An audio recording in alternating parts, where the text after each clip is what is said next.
कहानी की शुरुआत में हम एक टेम्पल को देखते हैं जहाँ पर बुद्धा के काफी सारे स्टैचूज रखे हुए होते हैं। तभी अचानक से यहाँ पर एक इंसान आता है जो कि इन सारे स्टैचूज को तोड़ना शुरू कर देता है और उसके पास एक डॉल भी होती है जो कि काफी ज्यादा फड़फड़ा रही होती है, जैसे कि उसके अंदर कोई आत्मा कैद हो। और फिर हमें इस इंसान को दिखाया जाता है जो कि एक छोटी सी बच्ची है और वही कहती है, चाहे तुम बाथरूम में कैद क्यों ना हो, मैं तुम्हें ढूंढ लूंगी। फिर हमें जापान की एक यूनिवर्सिटी का सीन दिखाया जाता है जहाँ पर अभी अभी एक बच्चे ने एडमिशन लिया है और इसका नाम है काइटारो। जैसे ये अपनी स्पीच देकर बाहर निकलता है तो उसे उसकी एक दोस्त मिल जाती है जिसका नाम है आइको और वो उसके साथ फोटो क्लिक करती है। पर तभी अचानक हम ये देखते हैं कि एक कर्ज की वजह से ये फोटो भी खराब हो जाती है, जिससे काइटारो काफी गुस्से में आ जाता है और परेशान भी हो जाता है। लगता है मैंने तुम्हें भी कर्ज दे दिया। आइको उससे कहती है, इसमें तुम्हारी कोई भी गलती नहीं है, मैंने ही तुमसे फोटो खिंचवाने के लिए कहा था। अब काइटारो ये बताता है कि जब भी कोई मेरे साथ फोटो खिंचवाता है तो उसके साथ ऐसा ही होता है। जिसके बाद हमें काइटारो के बारे में बताया जाता है कि उसके एक हाथ में हमेशा ही एक ग्लव होता है और जब वो हाई स्कूल में था तब एक आत्मा ने उसे एक कर्ज दे दिया था और इसलिए वो अपने एक हाथ में ग्लव पहन कर रखता है। साथ में हमें ये बताया जाता है कि सारी की सारी आत्माएं काइटारो की तरफ खुद ही खींची चली आती हैं। इसकी वजह से ही इसकी फ्रेंड को भी कर्ज हो जाता है, जिसके बाद ये 2 सालों तक अपने रूम में रहता है। फिर आइको और उसकी फैमिली उसे बाहर जाने के लिए मोटिवेट करती हैं और ये दोबारा से नॉर्मल लाइफ जीने के लिए रेडी हो जाता है। इस तरफ आइको ने उसके लिए एक जॉब ढूंढ ली होती है और वो उसे ये सारा कुछ बताकर यहाँ से निकल जाती है। जिसके बाद वो उस जगह पर आ जाता है जहाँ पर उसे आइको ने बताया था और ये एक प्राइवेट कोचिंग सेंटर होता है। यहाँ पर एक बंदा काइटारो से ये कहता है कि तुम्हें एक बच्ची को ट्यूशन देना है जिसका नाम है याओई। काइटारो की इस बात से काफी ज्यादा फट रही होती है क्योंकि उसने आज से पहले काफी लंबे टाइम तक किसी से भी बात नहीं की है। अब अगली सीन में हमें दोबारा से उसी बच्ची को दिखाया जाता है जो कि एक कैंडल लेकर एक रूम में जा रही होती है जहाँ पर काफी सारी कर्स वाली डॉल्स हैं। बाहर आओ, बाहर आओ। अब अगली सुबह वो उस बच्ची को ट्यूशन देने के लिए उसके घर आ जाता है, पर वो ये देखता है कि ये वाला घर उसकी दोस्त का है, यानी कि आइको का। और जैसे वो बेल बजाता है तभी अचानक से आइको बाहर आ जाती है और वो ये पूछती है, क्या तुम्हें कोई काम है? और काइटारो ये बताता है कि वो यहाँ पर एक छोटी सी बच्ची को ट्यूशन देने के लिए आया है और आइको ये सुनते ही काफी खुश हो जाती है। अब आइको उसे ये बताती है कि याओई उसकी ही कजन है। अब जैसे ये दोनों अंदर जाते हैं तो काइटारो उसे देखकर काफी शॉक्ड हो जाता है और वो कहता है, अबे ओए ये कौन है और तुम किसके साथ रह रही हो? याओई उसके हाथ की तरफ इशारा करती है और वो ये कहती है, तुम्हारे हाथ में एक काफी भयानक आत्मा है। काइटारो ये सुनते ही काफी शॉक्ड हो जाता है और उसे ये पता लगता है कि याओई भी उसकी तरह ही आत्माओं को देख सकती है। काइटारो ये देखता है कि उसके हाथ में जो डॉल है उसके अंदर एक आत्मा है और वो उससे कहता है कि तुम इसे छोड़ दो। लेकिन तभी अचानक से याओई उस डॉल की गर्दन को दबाना शुरू कर देती है कि प्लीज तुम इसे माफ कर दो, इसने तुम्हें डरा दिया। ये सारा कुछ देखते ही काइटारो की ऑलरेडी ही काफी ज्यादा फट जाती है, लेकिन अब वो उस बात को याद करता है कि कैसे आइको ने उसकी हेल्प की थी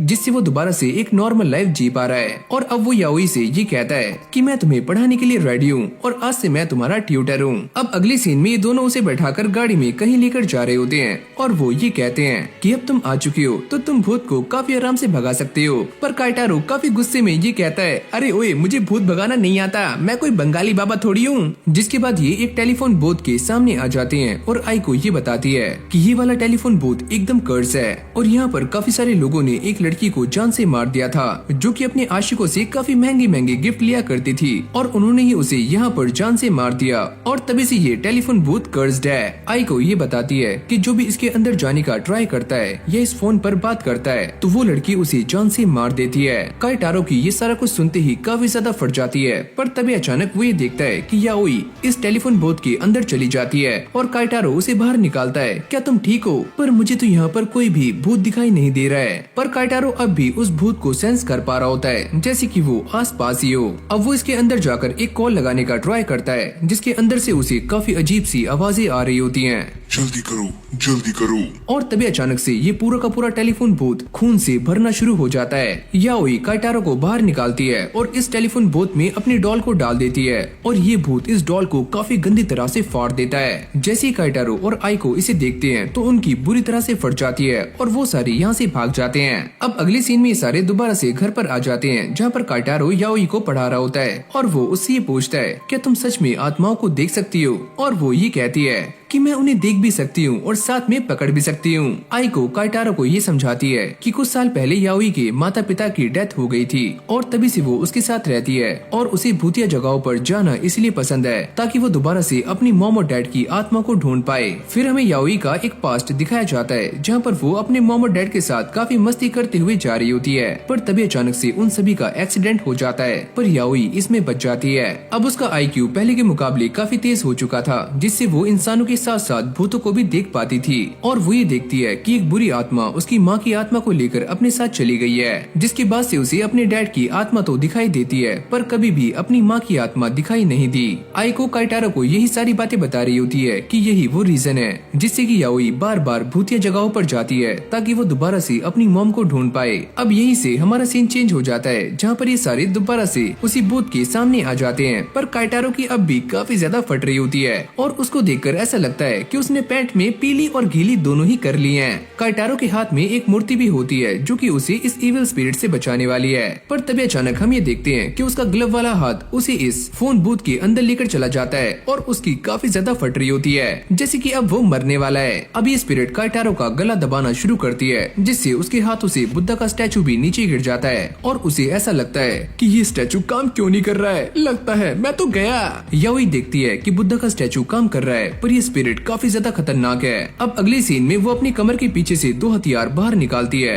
और आसमान में कूदते हुए स्पिरिट से ये कहती है अगर तुम वायलेंस को चूज करना चाहती हो तो लो फिर। और वो इस बुद्धा के स्टैचू से इस भूत के ऊपर एक जोरदार अटैक करती है जिससे कि ये पूरा का पूरा भूत तहस नहस हो जाता है। और अब इस फोन में से एक आवाज आ रही होती है जो काफी जोर से चिल्लाने की होती है, जिसके बाद वो इस फोन की वायर को भी काट देती है और अब वो काइटारो के पास आकर उससे ये कहती है कि तुम्हें घबराने की कोई भी जरूरत नहीं है, भूत चाहे कितना भी स्ट्रांग हो पर मैं तुम्हारे साथ हूँ और मैं हमेशा ही तुम्हारी हेल्प करूंगी। अब जैसे ये सारे घर जा रहे होते हैं तो काइटारो को दोबारा से उसी स्पिरिट का एहसास होता है क्योंकि अभी वो फोन याओई के पास में है। घर आने के बाद काइटारो काफी ज्यादा परेशान होता है और उसे समझ नहीं आता कि उसके साथ क्या हुआ है और तभी आइको उसे ये बताती है कि जब तुम फोन पर बात कर रहे थे तो तुमने काफी इविल स्माइल की। क्या सच में मैंने ऐसा किया?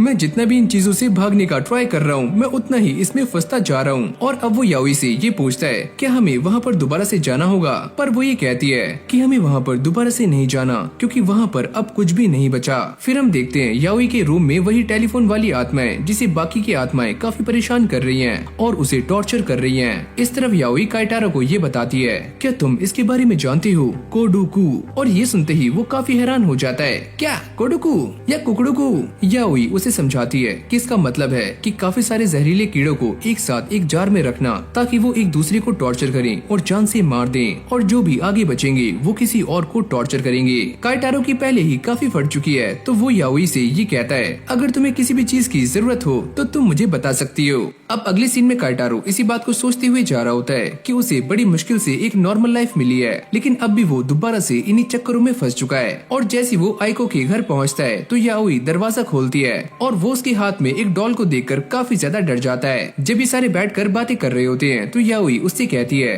कि उन्हें दोबारा से एक भूतिया जगह पर जाना है, पर काइटारो इस चीज के लिए साफ मना कर देता है और वो बहाना लगाते हुए ये बताता है कि पहले उसे एक आत्मा ने कर्ज दे दिया था और इसी के इलाज के लिए उसे बार बार कहीं पर जाना पड़ता है तो वो उनके साथ नहीं आ सकता। पर अगली पल ये सारे कार में बैठकर जा रहे होते हैं जिससे एक बात तो क्लियर हो जाती है कि उन दोनों ने काइटारो को अपने साथ चलने के लिए मना लिया है, पर उसकी हालत सच में काफी खराब होती है क्योंकि वो दोबारा से फंस चुका है। काइटारो को ये बात समझ नहीं आती कि आइको बार बार याओई का साथ क्यों दे रही है। याओई उससे पूछती है क्या तुम्हें बार बार इसका इलाज करवाने के लिए जाना पड़ता है, और वो ये बताता है कि हाँ मुझे बार बार इसके लिए जाना पड़ता है। तभी आइको ये बताती है कि आज हम जिस टेम्पल में जा रहे हैं वहाँ की पुजारी काइटारो की ग्रैंड मदर है। जिसके बाद ये सारे रास्ते में मस्ती करते हुए टेम्पल तक पहुँच जाते हैं, पर जैसे ही काइटारो की दादी याओई को सामने देखती हैं तो वो इसके ऊपर काफी गुस्सा करती हैं। अबे ओए तुम इसे लेकर यहाँ पर क्यों आए, ये लड़की काफी खतरनाक है तो इसको लेकर यहाँ से जाओ। वो ये भी कहती हैं ये वही लड़की है जिसने बुद्धा के 5 स्टैचूज को तोड़ दिया है। याओई ये कहती है 5 नहीं 7। और इससे वो और भी ज्यादा गुस्से में आ जाती हैं, पर काइटारो उन्हें शांत करने का ट्राई करता है। अबे ओए, तुम मुझे रोक क्यों रहे हो? काइटारो के मनाने के बाद उनका गुस्सा शांत हो जाता है और वो याओई को वार्निंग देकर छोड़ देती हैं और काइटारो से ये कहती हैं कि तुम मेरे साथ चलो, कर्ज को एक्सरसाइज करवाने का टाइम हो चुका है। अब उसकी दादी और एक और इंसान उसके हाथ पर कर्ज की एक्सरसाइज करवा रहे होते हैं और उसकी दादी उससे कहती है, अगर तुम काफी अच्छा खाना खाओगे और रोज एक्सरसाइज करोगे तो बुरी आत्माएं तुम्हारे ऊपर हावी नहीं होंगी। काइटारो ये सोचता है अगर उसकी दादी उसके साथ ना होती तो वो कभी भी एक नॉर्मल लाइफ जी नहीं पाता। याओई इस कमरे में झांकने का ट्राई करती है पर आइको उसे रोक लेती है और साथ में उसे काइटारो के हाथ की एक फोटो दिखाती है जिसके ऊपर काफी सारी छोटी छोटी व्हाइट कलर की वेन्स होती हैं जो दिखने में काफी अजीब लग रही होती हैं। उसकी दादी एक डिवाइन सॉर्ड का इस्तेमाल करते हुए इन सारी नसों को काट देती हैं। जैसे ही इस कर्ज की एक्सरसाइज खत्म हो जाती है तो काइटारो और उसकी दादी बाहर आ जाते हैं और वो दोनों ही काफी थक चुके हैं। तभी आइको और याओई भी यहाँ पर आ जाते हैं। याओई उनसे कहती है, क्या मैं इन नसों को रख सकती हूँ? अरे हाँ, तुम रख लो, और वैसे भी तुम्हें भूतिया चीजें काफी पसंद है। और वो इन दोनों को ये बताती है कि इस वाले मंदिर के बेसमेंट में एक काफी खतरनाक डॉल है और किसी का भी वहाँ पर जाना वर्जित है। फिर हमें काइटारो को दिखाया जाता है जिसे रास्ते में जाते हुए एक डॉल मिलती है और उसे ऐसा लगता है कि ये डॉल उसकी दादी से गलती से यहाँ पर छूट गई होगी,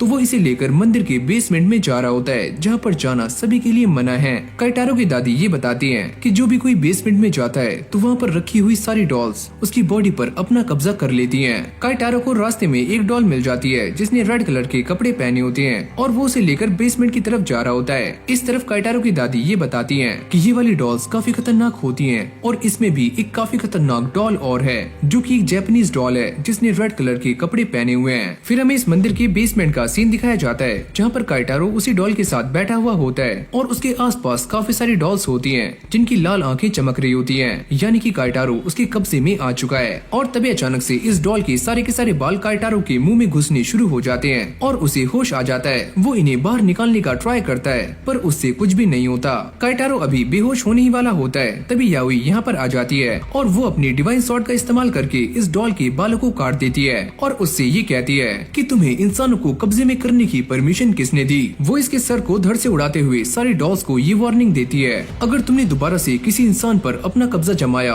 तो मैं तुम्हारा सर तुम्हारे धड़ से अलग कर दूंगी, समझी? ये सुनते ही सारी की सारी डॉल्स दोबारा से नॉर्मल हो जाती हैं। अब उसकी दादी और आइको भी यहाँ पर आ जाते हैं। काइटारो ये सोचता है कि याओई ने बिना अपनी जान की परवाह किए हुए उसकी जान बचाई। अभी सारे दोबारा से वापस जाने के लिए रेडी हो जाते हैं और काइटारो अपनी दादी से ये कहता है कि अब मैं ये बात कह सकता हूँ कि याओई काफी अच्छी लड़की है और वो मेरी पहली स्टूडेंट है, तो मैं उसका ख्याल रखना चाहता हूँ। पर इस लड़की ने जो बुद्धा के स्टैचूज तोड़े हैं वो तुम्हें रास्ते में परेशान कर सकते हैं, तो जाते हुए उनके लिए एक गिफ्ट ले लेना और उससे प्रे करना जिससे तुम बच जाओगे। जाते हुए काइटारो याओई को एक छोटा सा गिफ्ट दिलाता है जिसके अंदर बुद्धास के काफी सारे स्टैचूज होते हैं और बदले में वो ये कहती है कि मैं तुम्हें अपने रूम में लेकर जाऊंगी जहाँ पर मैं तुम्हें अपनी डॉल्स का कलेक्शन दिखाने वाली हूँ। अब अगली सीन में वो उसे लेकर अपने रूम में आ जाती है और जैसे काइटारो अंदर जाता है तो वो ये देखकर काफी शॉक्ड हो जाता है और वो ये कहता है, क्या ये वही है जो मैं सोच रहा हूँ? अरे हाँ, ये वही है। जिसके बाद याओई ये बताती है कि उसने अपने रूम में एक से बढ़कर एक बुरी आत्माओं को कैद किया हुआ है। अब वो आगे जाकर उस डॉल को सामने रख देती है और उसके सर को काइटारो की कटी हुई नसों से जोड़ देती है। काइटारो ये सारा कुछ देख रहा होता है और उसकी फटकर 4 और 8 हो जाती है। याओई जैसे ही उस डॉल को टच करती है तो उसकी आंखों से ब्लड आना शुरू हो जाता है। काइटारो ये सोचता है कि मैंने तो ये सोचा था कि मैं इसका ध्यान रखूंगा, पर जैसे जैसे मैं इसके करीब जाता जा रहा हूँ मैं अपनी नॉर्मल लाइफ से काफी दूर होता जा रहा हूँ। लगता है मैं बुरी तरह से फंस चुका हूँ। आइको जैसे ही पीछे से आकर काइटारो के कंधे पर हाथ रखती है तो उसकी और भी ज्यादा फट जाती है। इसकी भैंस की टैट कौन है बे? अब आइको उसे सारा कुछ समझाती है कि जब से याओई यहाँ पर आई है तब से यहाँ पर कोई भी गड़बड़ नहीं हुई है, तो तुम भी शांत हो सकते हो। लगता है ये आत्माओं को देख नहीं सकती और इसलिए ये ऐसी बकवास कर रही है। और तभी याओई कमरे से बाहर आ जाती है और वो ये कहती है कि मैं तुम सभी को कुछ भी नहीं होने दूंगी और साथ में काइटारो तुम्हें भी, पर इसके लिए मुझे तुम्हारे नाखून चाहिए। क्या नाखून? अब अगली सीन में काइटारो उसे दोबारा से ट्यूशन पढ़ाने के लिए जा रहा होता है पर उसे वहाँ पर नहीं जाना। जिसके बाद वो आइको के बारे में याद करता है कि आइको ने उसकी काफी हेल्प की है, तो इसलिए वो वहाँ चला जाता है। और जैसी आइको दरवाजा खोलती है तो काइटारो ये देखता है कि आइको एकदम सही है और उसे कुछ भी नहीं हुआ। आइको उसे बताती है कि जब से याओई यहाँ पर आई है तो उसे कोई भी दिक्कत नहीं है। तभी अचानक से याओई यहाँ पर आ जाती है जो कि काइटारो की नाखूनों को काटना शुरू कर देती है। अबे ओए, ये तुम क्या कर रही हो? काइटारो उसे पढ़ाने का ट्राई करता है पर याओई बार बार उसके नाखूनों के पीछे पड़ी हुई होती है और काइटारो उसे साफ मना कर देता है कि मैं तुम्हें अपने नाखून नहीं दूंगा। तभी आइको उससे बोलती है कि चलो दोबारा से एक और भूतिया जगह पर जाते हैं, पर भाई वो हमेशा की तरह ही इसके लिए मना कर देता है। और जैसी आइको उसे जाने के लिए कहती है तो वो उसके ऊपर काफी गुस्सा हो जाता है, जिसके बाद ये दोनों गाड़ी में आकर बैठ जाते हैं और याओई उससे कहती है कि तुम हमारे साथ चलोगी, पर काइटारो काफी गुस्से में होता है और वो उन्हें साफ मना कर देता है। याओई उससे कहती है पर मुझे तो ऐसा लगा था कि तुम्हें भी भूतिया चीजें काफी अच्छी लगती हैं, और क्या तुम्हें तुम्हारा ये कर्ज पसंद नहीं है? काइटारो उससे कहता है अरे ओए मुझे ये बिल्कुल भी पसंद नहीं है, अगर मेरा बस चले तो मैं इसे निकाल कर फेंक दूं। ये जानने के बाद याओई काफी निराश हो जाती है और वो आइको से कहती है कि वो गाड़ी स्टार्ट करे, और ये दोनों ही उस भूतिया जगह पर निकल जाते हैं और जाते हुए काइटारो के बारे में ही बातें कर रहे होते हैं। जाते हुए याओई ये बताती है कि काइटारो के कर्ज को दूर किया जा सकता है, जिससे आइको भी काफी खुश होती है और ये कुछ सामान लेने के लिए चले जाते हैं। काइटारो भी टहलते हुए एक मॉल में आ जाता है ताकि वो याओई के लिए कुछ सामान ले सके जिससे उसकी स्टडी में हेल्प हो। याओई जाते हुए आइको को ये बताती है कि वो दोनों एक ऐसी डिवाइन सिटी में जा रहे हैं जहाँ पर एक टेम्पल है और वहाँ पर उन बच्चों को दफनाया जाता है जो कि पैदा होने से पहले ही मारे जाते हैं, और उस जगह पर बुद्धा के काफी सारे स्टैचूज हैं जो कि माँ और बच्चे को दर्शाते हैं। याओई ये बताती है कि वहाँ पर एक देवी की आत्मा है जो काफी बुरी बन चुकी है। जब वो रास्ते में जा रहे होते हैं तो उन्हें जाते हुए काफी सारे भूत भी दिखाई देते हैं, जिसके बाद ये दोनों मंदिर के सामने आ जाते हैं और याओई अंदर जाने के लिए रेडी हो जाती है और वो आइको से ये कहती है अगर वो 1 घंटे तक वापस नहीं आई तो आइको किसी को मदद के लिए यहाँ पर लेकर आए। याओई अब इस टेम्पल के बिल्कुल सामने खड़ी होती है और वो ये सोचती है कि मैंने रास्ते में आते हुए काफी सारी आत्माएं देखी थी, पर यहाँ पर मुझे बस एक ही नजर आ रही है, इसका मतलब बाकी की यहीं पर छुपी हुई हैं। इस टेम्पल में जाते हुए उसे रास्ते में काफी सारे बुद्धा के स्टैचूज मिलते हैं और वो अंदर जा रही होती है, पर ये जगह काफी सुनसान है और यहाँ पर काफी सारी आत्माएं हो सकती हैं। जिसके बाद हमें ये बताया जाता है कि इस जगह पर काफी सारे बच्चों की आत्माएं हैं जिन्हें अभी तक मुक्ति नहीं मिली है, और वही सारी आत्माएं एक काफी एवल आत्मा में कन्वर्ट हो चुकी हैं। यहाँ तक कि इस जगह पर काफी सारी छोटी छोटी आत्माएं भी हैं। तभी याओई नोटिस करती है कि उसके सामने वही देवी की आत्माएं और उसके आसपास काफी सारे बच्चों की भी आत्माएं हैं। अब याओई उससे कहती है कि काइटारो मैं तुम्हें सही करने के लिए आज इस देवी का शिकार करूंगी,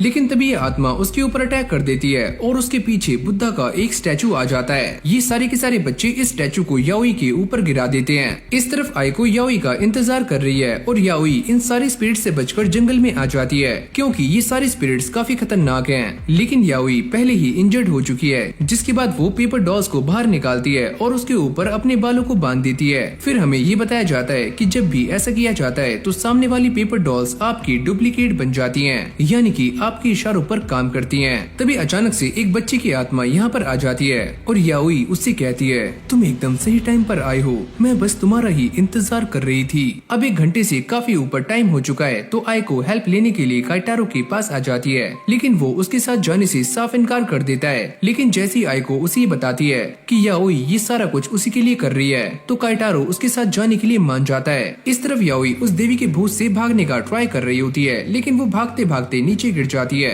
अब जैसे ये भूत उसके ऊपर अटैक करने वाला होता है तभी याओई उस पेपर डॉल को सामने कर देती है। अब इस भूत को ऐसा लगता है कि ये वाली पेपर डॉल एक बच्चा है तो इसलिए वो पीछे हट जाती है और इसी मौके का फायदा उठाकर याओई यहाँ से भाग जाती है और वो सारी की सारी आत्माओं को अपनी पेपर डॉल से चकमा दे देती है और खुद घर में आ जाती है। काइटारो भी उसे बचाने के लिए मंदिर में आ जाता है, लेकिन उसकी खुद की काफी फट रही होती है, लेकिन फिर भी वो हिम्मत करके अंदर जाता है। काइटारो उसे बार बार आवाजें लगा रहा होता है और जैसे याओई उसे देखती है तो वो ये देखकर काफी शॉक्ड हो जाती है कि काइटारो के पीछे काफी सारी आत्माएं हैं। तो वो जल्दी से इस मूर्ति की एक उंगली तोड़ देती है और कूदकर काइटारो की गोद में आ जाती है और काइटारो फटाक से उसे लेकर यहाँ से भाग जाता है। लेकिन यहाँ से जाते हुए आइको की गाड़ी पर एक छोटा सा स्क्रैच आ जाता है। काइटारो जो एक काफी अच्छा इंसान है तो उसे ही ये सारा खर्चा पे करना पड़ता है। शाम में काइटारो याओई को अपनी पीठ पर लेकर जा रहा होता है और वो उसे थैंक्स करता है कि याओई ने उसके लिए काफी कुछ किया है, और उसे भी अपने मॉम और डैड की याद आ जाती है जिससे वो रोना शुरू कर देती है।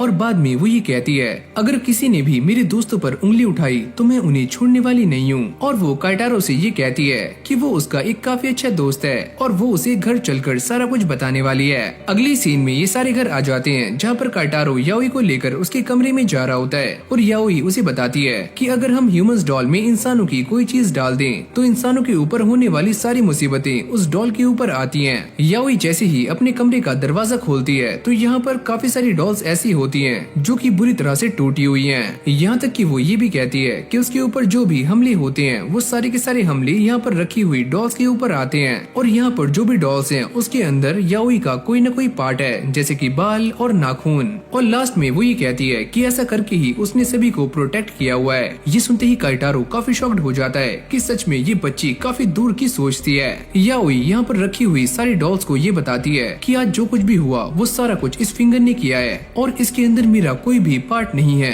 तो तुम जो चाहे इसके साथ कर सकती हो। और यहाँ पर रखी हुई सारी डॉल्स काफी गुस्से में होती हैं क्योंकि उन्हें काफी नुकसान पहुँचा है। ये सारी आत्माएं इस उंगली वाली आत्मा को मारना शुरू कर देती हैं और उसे काफी बुरी तरह से टॉर्चर कर रही होती हैं और वो याओई से माफी मांग रही होती है कि प्लीज मुझे बचा लो।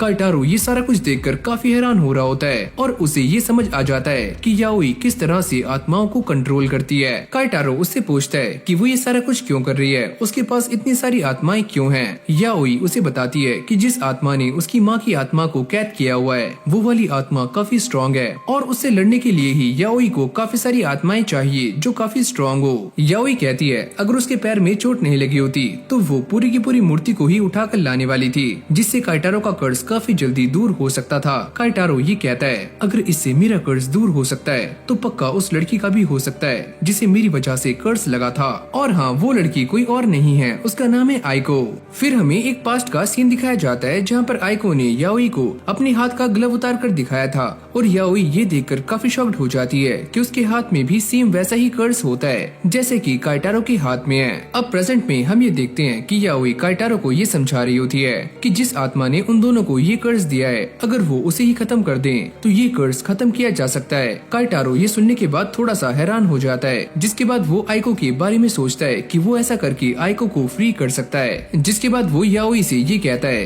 कि मुझे इसके लिए थोड़ा टाइम चाहिए। याओई उसे समझाने का काफी ट्राई करती है कि वो ऐसा करके उन दोनों की लाइफ को दोबारा से नॉर्मल कर सकता है। जिसके बाद काइटारो दोबारा से आइको के बारे में सोचना शुरू करता है कि उसने उसकी लाइफ को नॉर्मल करने में काफी हेल्प की है और साथ ही में वो ये भी सोच रहा होता है क्या उसे दोबारा से इन्हीं चीजों में पढ़ना चाहिए जिससे वो हमेशा ही भागता रहा है। फिर हमें सुबह का सीन दिखाया जाता है जहाँ पर आइको कॉलेज जाने के लिए रेडी हो रही होती है पर उसे समझ नहीं आता कि उसे क्या पहनना है। काइटारो उससे कहता है अरे ओए जो भी पहन रही हो जल्दी पहनो, हम लेट हो रहे हैं। अरे हाँ हाँ बड़े आए लेट होने वाले, और वैसे भी मैं कार से जा सकती हूँ। जिसके बाद ये सारे कॉलेज के लिए निकल जाते हैं और जैसी आइको कॉलेज पहुँचती है तो काफी सारे बच्चे उसे घेर लेते हैं और उसे अलग अलग चीजों में ज्वाइन करने के लिए कहते हैं जैसे कि कंप्यूटर लैब और साइंस लैब। जिसके बाद काफी सारी लड़कियां आइको को घेर लेती हैं। काइटारो जैसे ही ये देखता है तो वो ये सोचता है कि आइको की सोशल लाइफ काफी अच्छी है पर फिर भी वो मेरे साथ है। काइटारो अपने आप को अब भी उसी बात के लिए कोस रहा होता है कि उसी की वजह से ही आइको को कर्ज लगा है और तब अचानक से आइको उसके सामने आ जाती है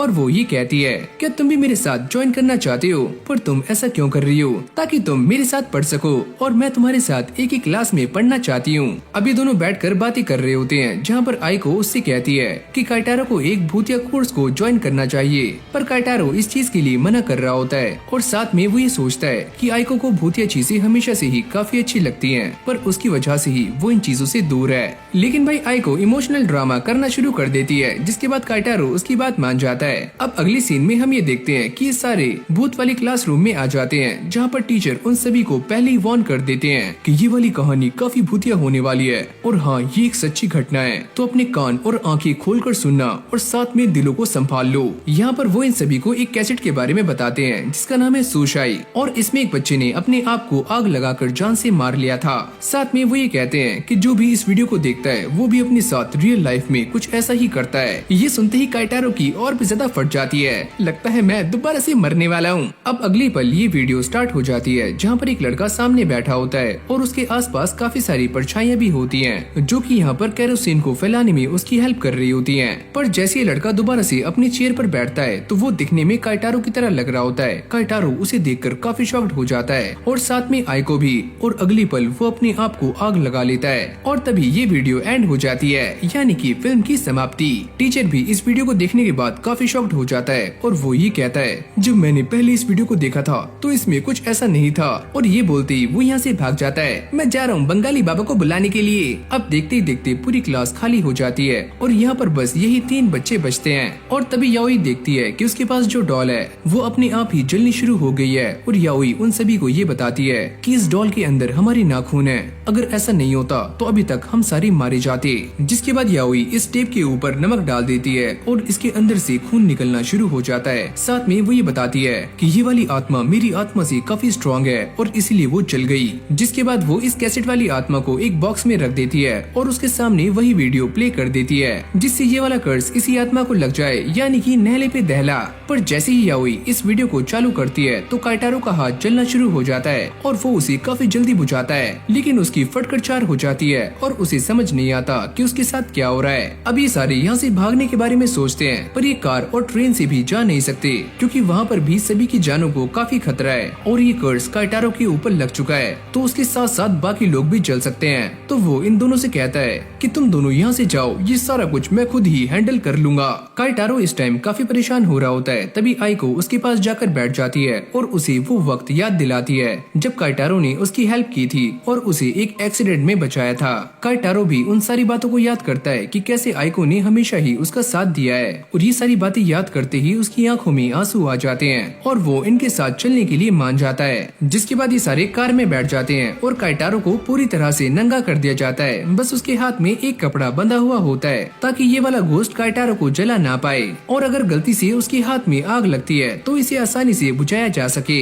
जैसे ये गाड़ी स्टार्ट होती है तो याओई इस कार्टन में वीडियो को भी स्टार्ट कर देती है और अगले पल हम ये देखते हैं कि काइटारो के हाथ में आग लग जाती है और वो इसे बुझाने के लिए अपने हाथ को विंडो से बाहर कर देता है, जिससे आग काफी आराम से बुझ जाती है। लेकिन अगले पल ये कार्टन बॉक्स काफी जोर से हिलना शुरू हो जाता है और उसके हाथ में दोबारा से आग लग जाती है। अबे ओए, ये क्या हो रहा है? अब ये आग बार बार काफी तेज हो रही होती है और याओई ये समझ जाती है कि ये वाला भूत अपनी पूरी ताकत का इस्तेमाल कर रहा है। जैसे ही लाइट ग्रीन होती है तो आइको कार को काफी तेजी से भगाती है, जिससे फाइनली काइटारो के हाथ में लगी हुई आग बुझ जाती है और ये कार्टन बॉक्स भी हिलना बंद हो जाता है। याओई को ऐसा लगता है कि ये वाली आत्मा हार चुकी है और याओई इसे ले जाकर अपने कमरे में रख देती है और जैसे ये सारे काइटारो के हाथ का इलाज करवाकर वापस आ रहे होते हैं तो आइको उसे सारा कुछ एक्सप्लेन करती है कि आखिरकार उस इंसान के साथ क्या हुआ था और वो ये बताती है कि सारे लोग उसे काफी ज्यादा परेशान किया करते थे और बाद में उन लोगों ने उसकी फैमिली को भी परेशान करना शुरू कर दिया और इससे तंग आकर उस इंसान ने अपने आप को आग लगा ली। आइको ये कहती है कि ऐसा होने के बाद उस इंसान की आत्मा ने उन सारे लोगों को भी जान से मार दिया और ऐसे ये कर्स एक के बाद एक आगे बढ़ता जा रहा था और फिर हमें याओई का एक पास्ट दिखाया जाता है जहाँ पर उसके पास वही घास वाली डॉल होती है और वो ये कहती है कि तुमने काइटारो को नुकसान पहुँचाया है तो इसकी सजा तुम्हें मिलकर रहेगी। ऐसी बात करते करते ये दोनों भी अपने घर आ जाते हैं और आइको भी अपनी अलमारी में घुस जाती है जहाँ पर उसने काइटारो की काफी सारी पिक्चर्स लगाई हुई होती हैं और फिर हमें ये पता लगता है कि आइको एक साइको है जो कि काइटारो से काफी ज्यादा प्यार करती है। वो अपने आप को बार बार मुसीबत में इसीलिए डालती है ताकि काइटारो उसकी हेल्प करे और वो उसके और भी ज्यादा करीब आ जाए। जिसके बाद काइटारो अपने स्कूल के दोस्तों से मिलने के लिए उनके पास आ जाता है और वो ये सारा कुछ इसीलिए कर रहा है ताकि वो अपने आप को भूतों से दूर रख पाए और साथ में लोगों से ज्यादा कनेक्ट भी कर पाए। फिर हमें एक फ्लैशबैक दिखाया जाता है जहाँ पर आइको ने उसके लिए काफी सारा सामान खरीदा होता है ताकि काइटारो सभी के साथ काफी अच्छे से घुल मिल पाए और वो देखने में एकदम सोना मुंडा लगे। कहानी दोबारा से प्रेजेंट में आती है जहाँ पर काइटारो की इस बात से काफी ज्यादा फट रही होती है कि वो इन सारे लोगों से बातें कैसे करे। तभी अचानक से यहाँ पर एक बंदा आता है जो कि इस क्लब का हेड है और इसका नाम है नागायामा और वो काइटारो को काफी ज्यादा मोटिवेट करता है और यहाँ से चला जाता है। अब भाई इससे काइटारो में जोश आ जाता है और वो ये कहता है कि मुझे कुछ भी करके नए दोस्त बनाने होंगे। इस तरफ आइको काइटारो के ऊपर नजर बनाए हुए है, यहाँ तक कि वो उसकी हार्ट बीट भी मॉनिटर कर रही होती है। तभी अचानक से याओई यहाँ पर आ जाती है और आइको उसे देखकर काफी शॉक्ड हो जाती है। याओई उससे पूछती है तुम ये क्या कर रही थी और तुम रो रही हो क्या? याओई उससे बात करने का बहाना करती है और जैसी आइको उसके जाल में फंसती है तो याओई उसके लैपटॉप को चेक कर लेती है और उसे ये बात क्लियर हो जाती है कि आइको ने काइटारो के लिए जो कपड़े खरीदे थे उन सभी के अंदर सेंसर्स लगे हुए हैं, यानी कि वो पूरी तरह से काइटारो को मॉनिटर कर रही है। याओई उससे पूछती है कि वो सच में काइटारो से प्यार करती है और आइको ये बताती है कि हाँ वो काइटारो से काफी ज्यादा प्यार करती है। पर तभी अचानक हम ये देखते हैं कि इस लैपटॉप में से भूतों की आवाजें आनी शुरू हो जाती हैं। आइको ये बताती है कि ये तो काफी नॉर्मल है, काइटारो के आसपास से हमेशा ही ऐसी आवाजें आती रहती हैं। फिर हम काइटारो को देखते हैं जो कि इन दो लोगों के साथ एक जगह पर आ जाता है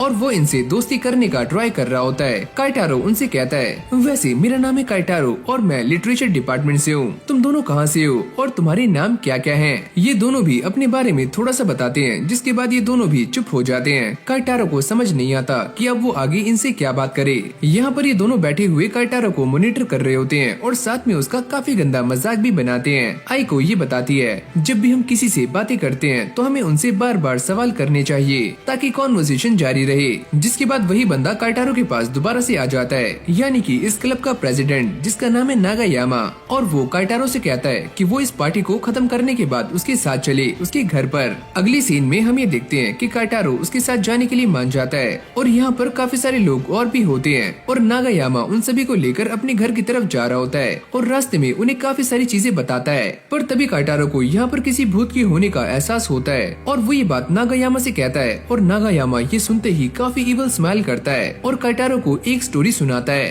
अरे बच्चे, क्या तुम ये बात जानते हो कि रियो यूनिवर्सिटी में एक ऐसा क्लब है जहाँ पर सारे लोग अपने आप ही सुसाइड कर लेते हैं और जब भी नए बच्चे उसके अंदर शामिल होते हैं तो वो भी एक एक करके मारे जाते हैं और वो क्लब फिर भी बंद नहीं हुआ। जिसके बाद काफी सारे बच्चे उसके अंदर आते रहे और ऐसे ही मारे जाते हैं। काइटारो उनसे पूछता है कि आखिरकार उस क्लब को अभी तक रोका क्यों नहीं गया। वो ये बताते हैं कि ऐसा करना इम्पॉसिबल है क्योंकि जब भी ऐसी घटनाएं होती हैं तो वो क्लब अपना नाम चेंज कर लेता है और कोई भी आज तक उस क्लब को आइडेंटिफाई नहीं कर पाया है। यहाँ तक कि वो ये भी कहते हैं कि उस क्लब में सारा कुछ चेंज हो जाता है सिवाय एक नाम के, और मुझे ऐसा लगता है कि वही नाम ये सारा कुछ करवा रहा है। ये सारी बातें सुनने के बाद काइटारो की काफी ज्यादा फट रही होती है और नागायामा उससे कहते हैं कि वो इंसान जो ये सारा कुछ करवा रहा है वो भी उन बच्चों के साथ मारा जाता है, लेकिन वो दोबारा से जिंदा हो जाता है और हर बार अपने फेस को चेंज कर लेता है, इसीलिए उसे पकड़ना बिल्कुल भी आसान नहीं है। काइटारो ये सारी बातें काफी गौर से सुनते हुए जा रहा होता है। नागायामा उससे कहते हैं, क्या तुम उस इंसान के नाम के बारे में जानना चाहते हो?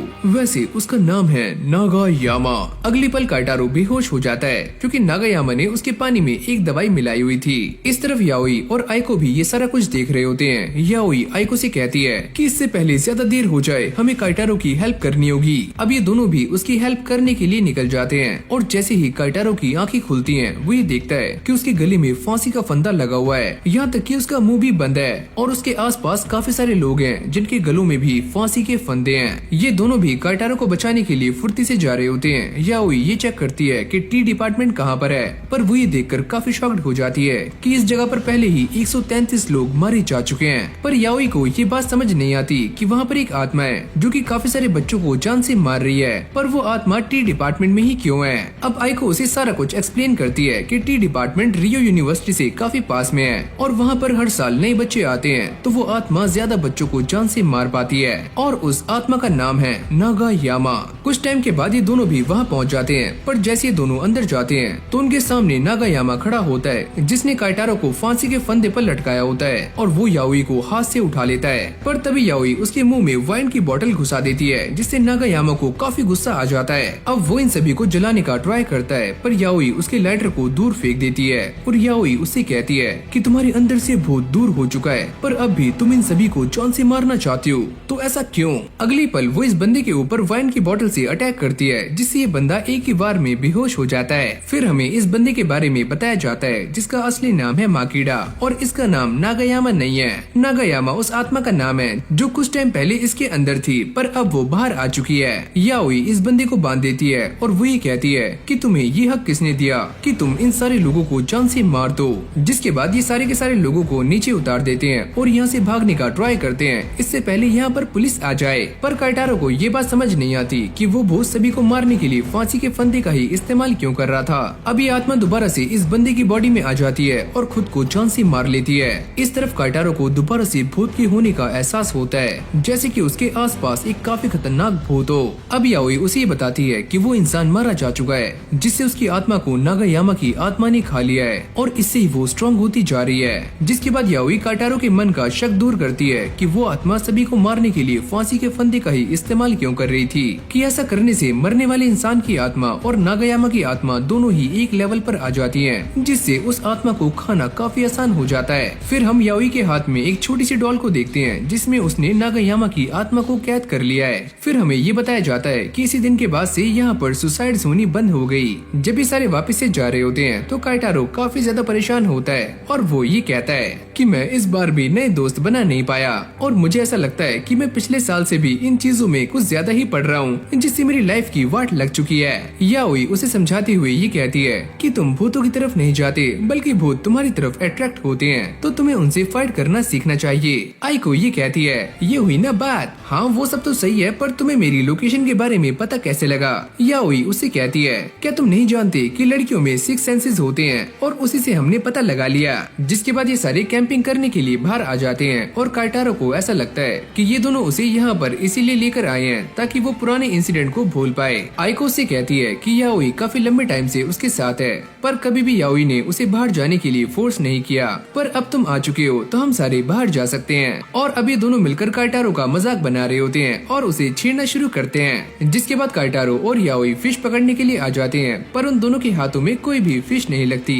याओई उससे पूछती है क्या तुम अब मेरे साथ देने के लिए तैयार हो भूत पकड़ने के लिए। काइटारो उससे कहता है कि मैंने अभी इस बारे में सोचा नहीं है, लेकिन तुम्हें किस बात में दिक्कतें आ रही हैं, क्या तुम मुझे बता सकते हो। काइटारो उससे कहता है अगर भूत पकड़ते हुए मेरा ये कर्स मेरी पूरी बॉडी में फैल गया या फिर तुम्हें और आइको को कुछ हो गया तो क्या होगा। और उसे याओई की काफी चिंता हो रही होती है, पर याओई उससे कहती है तो चलो फिर एक कंपटीशन करते हैं, जो भी हम दोनों में से ज्यादा मछलियाँ पकड़ेगा उसकी बात मानी जाएगी। अब इनके बीच में कंपटीशन स्टार्ट हो जाता है पर एक भी मछली इन दोनों के हाथ नहीं लगती। इसके बदले में ये मेंढक और काफी सारी और चीजें पकड़ लेते हैं। थक कर ये दोनों दोबारा से कैंप में आ जाते हैं जहाँ पर आइको ने इन सभी के लिए पहले ही खाना बनाया होता है और ये मस्ती से खाना खाकर रात में सो जाते हैं। लेकिन भाई सोई तो बस याओई है और ये दोनों आराम से गप्पे लड़ा रहे होते हैं। आइको से लेकर एक वॉक पर आ जाती है और ये दोनों काफी गहरी बातें कर रहे होते हैं। आइको से कहती है कि वो काफी लंबे टाइम से अपने कर्ज के ऊपर रिसर्च कर रही है ताकि वो और काइटारो इस कर्ज से फ्री हो पाएं। और साथ में वो ये कहती है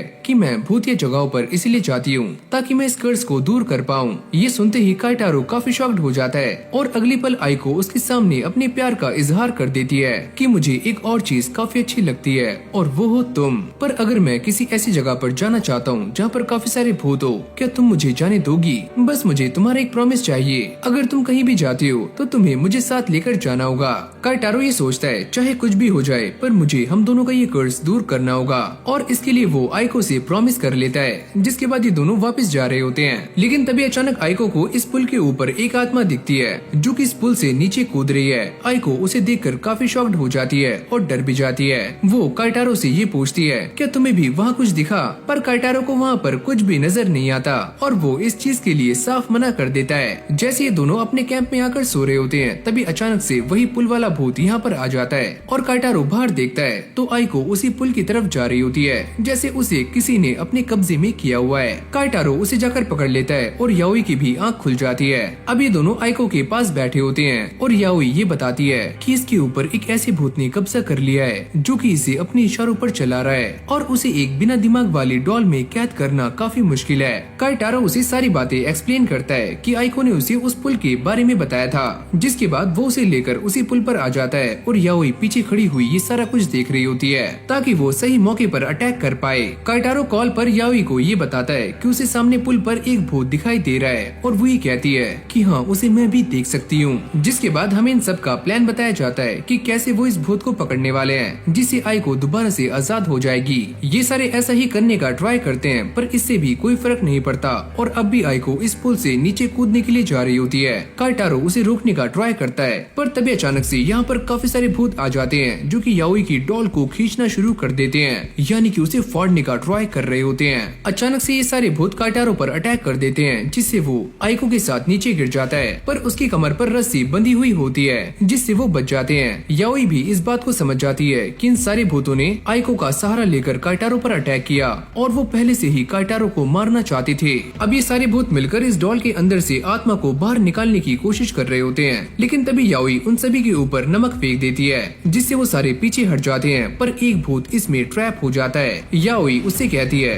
कि मैं बस 3 तक गिन रही हूँ, जल्दी से इस डॉल में आ जाओ वरना बाकी की आत्माएं तुम्हें खा जाएंगी। ये सुनते ही इस भूत की काफी ज्यादा फट जाती है और वो जल्दी से इस डॉल में आ जाता है। याओई ये बताती है कि इस जगह पर टोटल 10 आत्माएं हैं जिनमें से उन्होंने 2 को पकड़ लिया है लेकिन अब भी 8 बाकी हैं। फिर हमें दोबारा से एक फ्लैशबैक दिखाया जाता है जहाँ पर काइटारो और याओई बातें कर रहे होते हैं और सारा प्लान डिस्कस करते हैं कि कैसे वो इन सारे भूतों को पकड़ने वाले हैं। तो इसलिए वो काइटारो का सहारा ले रही होती है। अब जैसे काइटारो आइको को लेकर पानी की तरफ जा रहा होता है, वो ये देखता है कि उसके पीछे काफी सारे भूत आ जाते हैं और उन्हीं में से एक भूत आइको को भी अपने कब्जे में कर लेता है, यानी कि वो भी उसके वश में आ जाती है। काइटारो ये सारा कुछ देखकर घबरा जाता है, जिसके बाद वो नीचे गिर जाता है। अब आइको उसके पास आती है और एक भूत को उसके मुंह में डालने का ट्राई करती है, जिससे काइटारो भी इस भूत के वश में आ जाए। लेकिन तभी अचानक वो अपनी जेब से एक बाटली निकालता है और गटाक से पी जाता है। जिसके बाद हमें एक फ्लैशबैक दिखाया जाता है जहाँ पर याओई ने काइटारो को थोड़ी सी वाइन दी थी, जिसको पीने के बाद वो भूत को आराम से बाहर निकाल सकता है और साथ में वो चावलों से बनी हुई कुछ डॉल्स भी देती हैं।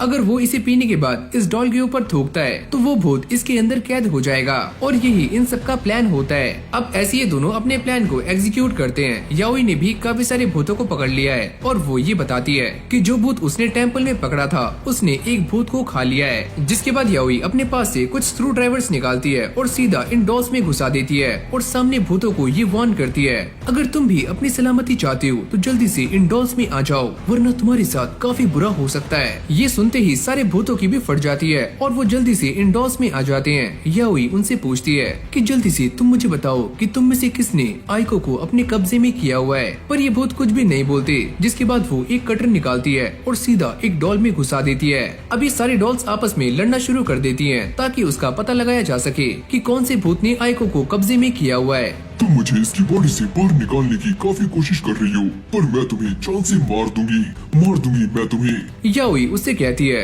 अरे ओए मुन्ना, मैंने पहले ही नर्क देखा हुआ है, तो अब तुम्हारी बारी है पूरी जिंदगी मेरी इस डॉल में सड़ने की। अब ये टेम्पल वाला भूत उसको खा लेता है और बाकी की बची हुई डॉल्स फट जाती हैं। अब ये दोनों आइको को लेकर दोबारा से कैंप में आ जाते हैं और उसे आराम करने के लिए कहते हैं। फिर हमें रात का सीन दिखाया जाता है जहाँ पर आइको की आँख खुल जाती है और वो काइटारो से मिलने के लिए उसके पास आती है और उसका हाथ पकड़ लेती है। वो काइटारो से कहती है कि उसे रात के बारे में कुछ भी याद नहीं है, लेकिन वो इतना जानती है कि काइटारो ने उसकी काफी ज्यादा हेल्प की है। जिसके बाद वो उसके सामने अपने प्यार का इजहार करती है और काइटारो ये सुनते ही काफी हैरान हो जाता है। लेकिन भाई वो भी बाद में आई लव यू टू बोलकर उसके सामने अपने प्यार का इजहार कर ही देता है। अब ये दोनों घर आ जाते हैं जहाँ पर काइटारो आइको से ये कहता है कि वो भी उसका साथ देने वाला है भूत पकड़ने में, और साथ में वो ये कहता है कि मैं कुछ भी करके अपने इस कर्ज को दूर करके रहूंगा और साथ में तुम्हारी भी। लेकिन जब काइटारो अकेले में ये सारी बातें करता है तो आइको भी बाहर खड़ी हुई ये सारा कुछ सुन रही होती है और वो ये कहती है कि उसने काइटारो के ऊपर काफी ज्यादा मेहनत की है, पहले उसे कोचिंग ले जाने में और बाद में उसे भूतिया चीजों में पढ़वाने में, और अब वो एक काफी क्रीपी स्माइल दे रही होती है जिसको देखकर ऐसा लगता है कि पक्का आइको के दिमाग में कोई न कोई खिचड़ी बन रही है, यानी कि काइटारो की दोबारा से वाट लग सकती है। जिसके बाद काइटारो याओई के साथ भूत पकड़ने के लिए रेडी हो जाता है, पर अब भी उसे ये बात समझ नहीं आती कि उस ब्रिज पर इतने सारे भूत क्या कर रहे थे। और तभी याओई उसे बताती है कि वैसे तो भूत एक साथ नहीं रहते, पर उनके वहाँ रहने के 3 रीजंस हो सकते हैं। पहला कि उन सभी को पता ही ना हो कि वो सारे मर चुके हैं, और दूसरा कि वो सारे एक ही जगह से कनेक्टेड हो और बंधे हुए हो, और तीसरा कि वो सारे मिलकर किसी और खतरनाक भूत से बचने का ट्राई कर रहे हो। काइटारो उससे पूछता है, क्या तुमने कभी कोई खतरनाक भूत देखा है? याओई ये बताती है कि जिस भूत ने मेरी माँ की आत्मा को पकड़ा हुआ है वो भूत काफी खतरनाक है। याओई ये बताती है कि उस भूत की पावर सच में काफी ज्यादा है और इसीलिए मैंने उसे एक नाम दिया है जो कि है मौत का भूत। अगले पल हम एक आत्मा को देखते हैं जो कि काफी सारी छोटी छोटी आत्माओं को खा रही होती है, और यहीं से हमें याओई की मॉम की भी आवाज सुनाई देती है। अब ये दोनों कमरे में आ जाते हैं जहाँ पर याओई काइटारो को एक कॉइन देती है और वो ये बताती है कि इस मैप में जहाँ पर भी भूत प्रेजेंट होंगे ये कॉइन हमें उसके बारे में बताने वाला है। जैसे इन दोनों को लोकेशन का पता लग जाता है तो वो यहाँ से निकल जाते हैं, पर तभी अचानक काइटारो ये नोटिस करता है कि आइको पहले से ही बाहर रेडी खड़ी हुई है, और वो याओई को ये बताता है कि मैंने इसे प्रॉमिस किया है कि हम जहाँ भी जाएंगे साथ जाएंगे। काइटारो जाते हुए काफी घबरा रहा होता है। फिर हमें उसका एक फ्लैशबैक दिखाया जाता है जहाँ पर वो आइको के घर जाता है, पर घंटी बजाने में उसकी काफी फट रही होती है, और जैसी आइको उसके सामने आती है वो उसे इस बात के लिए फोर्स करती है कि काइटारो उसे गर्लफ्रेंड बुलाए। अरे यार ये मैं कहाँ फंस गया। और उसके काफी ज्यादा परेशान करने के बाद काइटारो उससे कहता है कि हाँ आज से हम दोनों बॉयफ्रेंड और गर्लफ्रेंड हैं। अब प्रेजेंट में काइटारो ये सोच रहा होता है कि मुझे कुछ भी करके आइको और याओई को बचाना होगा, क्योंकि मैं भूतों को सेंस कर सकता हूँ, तो मैं किसी भी मुसीबत को पहले ही भांप लूंगा। याओई उसको देखती है कि काइटारो काफी ज्यादा चिंता में है और वो उससे कहती है, अरे ओए तुम टेंशन मत लो, मैं तुम्हें बचा लूंगी। काइटारो ये सोचता है कि मुझे भी इसकी तरह ही काफी ज्यादा पावरफुल बनना है। ऐसे ही बातें करते करते ये सारे उस जगह के सामने आ जाते हैं जो कि एक काफी बड़ा टनल होता है और इसका नाम है एस टनल। अब आइको ये बताती है कि ये जगह इस शहर की सबसे भूतिया जगह है जहाँ पर एक औरत की आत्मा को देखा जा सकता है और साथ में उसके बच्चे को भी। और कई बार ये औरत गाड़ी के पीछे रेंगती हुई भी दिखाई देती है या फिर छत से उल्टी लटकी हुई भी।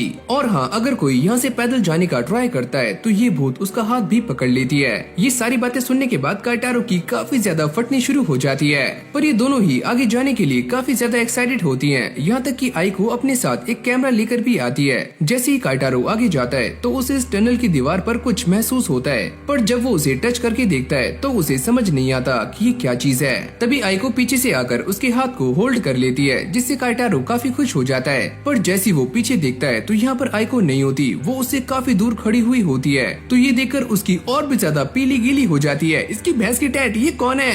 याओई अपनी एक डॉल को बाहर निकालती है ताकि वो इस आत्मा को पकड़ पाए, पर वो आत्मा यहाँ से गायब हो जाती है। अरे यार, मैं अभी भी उस भूत को महसूस कर पा रहा हूँ। अब ये सारे जल्दी से आकर अपनी गाड़ी में बैठ जाते हैं और दोबारा से टनल में जाने का ट्राई करते हैं। काइटारो उनसे पूछता है कि हम दोबारा से टनल में क्यों जा रहे हैं? आइको उससे कहती है क्योंकि हम यहाँ पर इसलिए आए हैं ताकि हम भूत को पकड़ पाएं। याओई ये बताती है कि कोई भी भूत हमारे घर का या गाड़ी का दरवाजा तब तक खोल नहीं सकता जब तक हम उसे अंदर एंट्री ना दें, तो हम सारे यहाँ पर सेफ हैं। लेकिन तभी अचानक से उनकी गाड़ी के सामने एक भूत आ जाता है और इसको देखकर ये सारे हैरान हो जाते हैं। लेकिन तभी याओई गाड़ी को स्टार्ट करती है और इस भूत को एक जोरदार टक्कर मारती है। ये दोनों उससे पूछते हैं कि तुमने ऐसा क्यों किया? याओई उन्हें बताती है कि भूत 3 तरह के होते हैं। पहला वो जो गाड़ी के अंदर नहीं आ सकता, और दूसरा जो एक बार अंदर आ गया तो बाहर नहीं जा सकता, और तीसरा जिसे हम गाड़ी से टक्कर मार सकते हैं। और ये वाला वही था। याओई इस गाड़ी का दरवाजा खोल देती है और साथ में काइटारो को एक डॉल भी देती है। जैसे ये भूत अंदर आता है तो काइटारो उसे पकड़ लेता है, लेकिन अब भी काइटारो की काफी ज्यादा फट रही होती है। लगता है आज मैं मरने वाला हूँ, ये मेरा आखिरी दिन है। अब काइटारो को ऐसा लगता है एक आत्मा उसके साइड में बैठी हुई है, पर जैसे वो वहाँ देखता है तो यहाँ पर कोई भी नहीं होता, यानी कि ये उसका बस एक वहम है। और अगली पल ये सारे घर पर आ जाते हैं। लेकिन जैसे ही काइटारो अपने घर में जाता है तो वो टनल वाली आत्मा भी उसके पीछे पीछे उसके घर तक आ जाती है। काइटारो जैसे ही नहाने के बाद सोने का ट्राई करता है तभी अचानक से वो भूत काइटारो को पकड़ लेती है और उसे पैरों से उठा देती है। याओई को भी इस बात का एहसास हो जाता है कि इस वाली डॉल में वो टनल वाली आत्मा नहीं है, यानी कि उस आत्मा ने हमें धोखा दिया है और हमें काइटारो को बचाना होगा। अगली सीन में ये दोनों काइटारो के घर पर आ जाते हैं, जहाँ पर उसकी मॉम इन दोनों का वेलकम करती है। याओई उन्हें बताती है कि काइटारो गलती से हमारा फोन लेकर यहाँ पर आ गया है, तो इसलिए हम उससे मिलना चाहते हैं। और अब ये दोनों उसके कमरे के सामने आ जाते हैं। याओई आइको से कहती है कि वो बाहर वेट करे और वो खुद कमरे के अंदर चली जाती है। अब ये भूत याओई के एकदम सामने होता है और जैसे वो आगे जाने का ट्राई करती है तो ये उसे पकड़ लेता है। फिर हमें एक फ्लैशबैक दिखाया जाता है जहाँ पर याओई और आइको एक प्लान बना रहे होते हैं कि कैसे वो इस भूत को पकड़ने वाले हैं और इस भूत की लोकेशन क्या होगी। ये दोनों इस बात को पहले से ही जानते हैं कि ये वाला भूत इल्यूजन को क्रिएट कर सकता है। याओई ये पता लगाती है कि ये वाला भूत दरवाजे के पीछे है, तो वो पहले ही चौकन्नी हो जाती है। अब प्रेजेंट में याओई इस भूत की चोटी को उखाड़ देती है और उसके गले को दबाने का ट्राई करती है, जिससे उस आत्मा का काफी ज्यादा दम घुट रहा होता है। याओई उससे कहती है कि तुम काइटारो को छोड़ दो, और जैसे ये भूत काइटारो को छोड़ता है तो याओई दोबारा से उससे कहती है कि मैंने तुमसे ये नहीं कहा था कि मैं भी तुम्हें छोड़ दूंगी, और वो इसे अपनी डॉल में कैद कर लेती है। फिर हमें सुबह का सीन दिखाया जाता है जहाँ पर ये तीनों बैठकर आराम से सुबह का नाश्ता कर रहे होते हैं और काइटारो को ऐसा लगता है कि रात में उसने एक काफी खतरनाक सपना देखा था। याओई उसे क्लियर करती है कि वो कोई सपना नहीं था। क्या? मुझे बस ऐसा लग रहा है कि मैं तुम्हारे साथ तुम्हारा काम बढ़ा रहा हूँ और मुझे तुम्हारे साथ नहीं रहना चाहिए। याओई उससे कहती है कि उसकी वजह से ही याओई ने पिछले महीने काफी सारी आत्माएं पकड़ी हैं। अब ऐसे ही सारे काफी टाइम तक गप्पे लड़ाते हैं, जिसके बाद काइटारो अपने घर के लिए जा रहा होता है और याओई उससे कहती है कि एक बार अपना बैग चेक कर लो। और जैसे वो दोनों इस बैग को चेक करते हैं तो इसके अंदर वही आत्मा वाली डॉल बैठी हुई होती है जो कि यहाँ से भागने का ट्राई कर रही होती है। काइटारो उसे देखकर काफी हैरान हो जाता है। अबे ओए, ये मेरे बैग में क्या कर रही है? याओई उस डॉल को बैग से निकाल लेती है और उससे ये कहती है अगर तुमने दोबारा से यहाँ से भागने की कोशिश की तो तुम्हारे लिए अच्छा नहीं होगा। यहाँ से निकलते ही काइटारो को अपनी कोचिंग से एक फोन आता है कि अब उसे एक और लड़की को पढ़ाना है, और फिर हमें उसी लड़की को दिखाया जाता है जहाँ पर काइटारो आगे से जाने वाला है उसे पढ़ाने के लिए। लिए। अब ये लड़की काइटारो से मिलने के लिए उसके पास आ रही होती है, पर पटाख से नीचे गिर जाती है। ओए अम्मा, ये क्या हुआ? जिसके बाद ये दोनों एक कैफे में आ जाते हैं और ये लड़की काइटारो को परेशान कर रही होती है। हाँ बोलो मेरे राजा, क्या मैं तुम्हारी सबसे क्यूट स्टूडेंट हूँ? क्यों, है ना?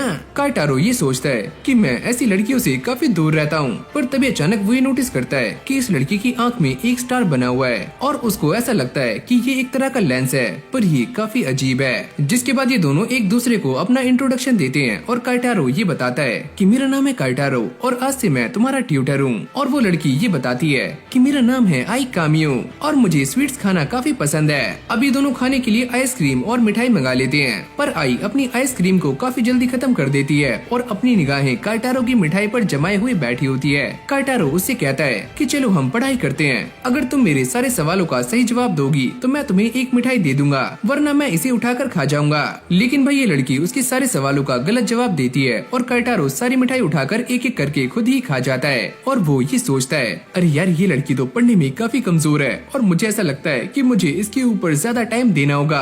अयो अम्मा, तुमने सारी मिठाई खा ली, मुझे भी मिठाई चाहिए, जल्दी से मिठाई ला कर दो, मिठाई ला कर दो।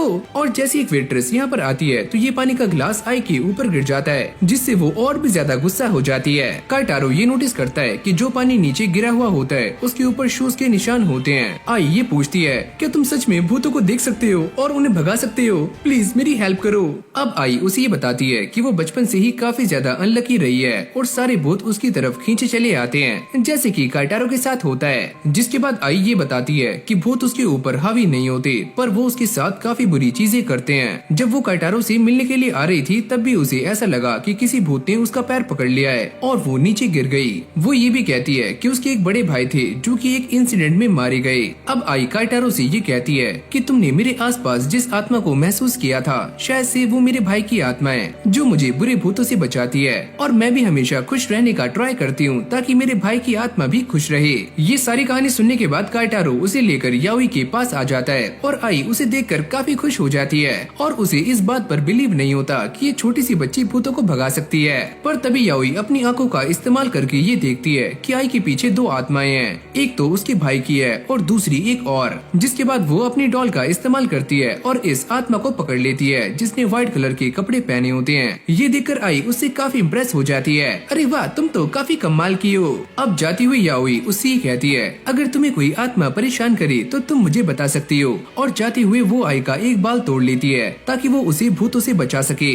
जैसे काइटारो रात में सो रहा होता है तभी उसे याओई का कॉल आता है और वो ये बताती है कि मैंने जिस डॉल को पकड़ा हुआ था उसकी गर्दन कोई दबा रहा है, यानी कि आई की जान खतरे में है। और ये दोनों उसे बचाने के लिए निकल जाते हैं। अब ये दोनों उसके अपार्टमेंट के सामने पहुंच जाते हैं। काइटारो ये बताता है कि उसके अपार्टमेंट का नंबर है 301, पर उसे ये बात समझ नहीं आती कि आई यहाँ पर अकेली रहती है और उसका अपार्टमेंट अंदर से लॉक होगा। लेकिन तभी याओई पास में एक खंबे के ऊपर चढ़ना शुरू कर देती है और फटाक से उसके अपार्टमेंट तक पहुँच जाती है और एक हैमर से उसकी विंडो को तोड़कर सीधा अंदर घुस जाती है। तभी अचानक से कोई आई की गर्दन को दबा रहा होता है और जैसी उसकी आंख खुलती है वो ये देखती है कि ये आत्मा कोई और नहीं उसके भाई की है और घड़ी में 12 बजने ही वाले होते हैं। याओई भी यहाँ पर आ जाती है और इससे पहले वो कुछ करती घड़ी में 12 बज जाते हैं और उसके भाई की आत्मा यहाँ से धीरे धीरे गायब होनी शुरू हो जाती है। याओई उससे पूछती है कि तुम ऐसा क्यों कर रहे थे?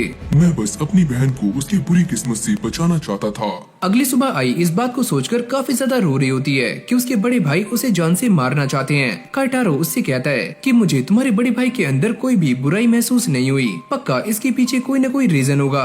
मुझे वो रीजन जानना है कि मेरे बड़े भाई ने ऐसा क्यों किया, और वैसे भी मैं अगले 4 सालों में मरने वाली हूँ। ये सुनते ही वो दोनों काफी हैरान हो जाते हैं। अब आई उन दोनों को ये बताती है कि एक गॉड को उससे प्यार हो गया है और जब वो 20 साल की हो जाएगी तो वो उसकी आत्मा को ले जाएंगी। और जैसी काइटारो पास में रखी हुई फोटो को देखता है तो उसमें उसे आई और उसके भाई के साथ साथ एक और आत्मा नजर आती है। याओई भी इसे चेक करती है पर उसे यहाँ पर कोई भी आत्मा दिखाई नहीं देती, लेकिन जैसे वो थोड़ा सा फोकस करती है तो उसे ये आत्मा दिखाई दे जाती है। फिर हमें उसी डॉल को दिखाया जाता है जिसके अंदर वही व्हाइट कपड़ों वाली आत्मा थी और ये डॉल बुरी तरह से तहस नहस हो चुकी होती है और वो आत्मा इसके अंदर से बाहर आ जाती है और जाते हुए ये कहती है, शायद तुम इस बात को नहीं जानती कि आई मेरी प्रॉपर्टी है और मैं अपनी प्रॉपर्टी को किसी को भी देने वाला नहीं हूँ। अब जैसे ये आत्मा यहाँ से रिलीज होती है तो आई की आंखों में दोबारा से वही स्टार आ जाता है। ये आत्मा जैसे ही बाहर आती है तो वो बाकी आत्माओं को खाना शुरू कर देती है और वो ये कहती है कि आज से 4 साल बाद तुम मेरी होगी और कोई भी मुझे ऐसा करने से रोकने वाला नहीं है। याओई काइटारो से ये कहती है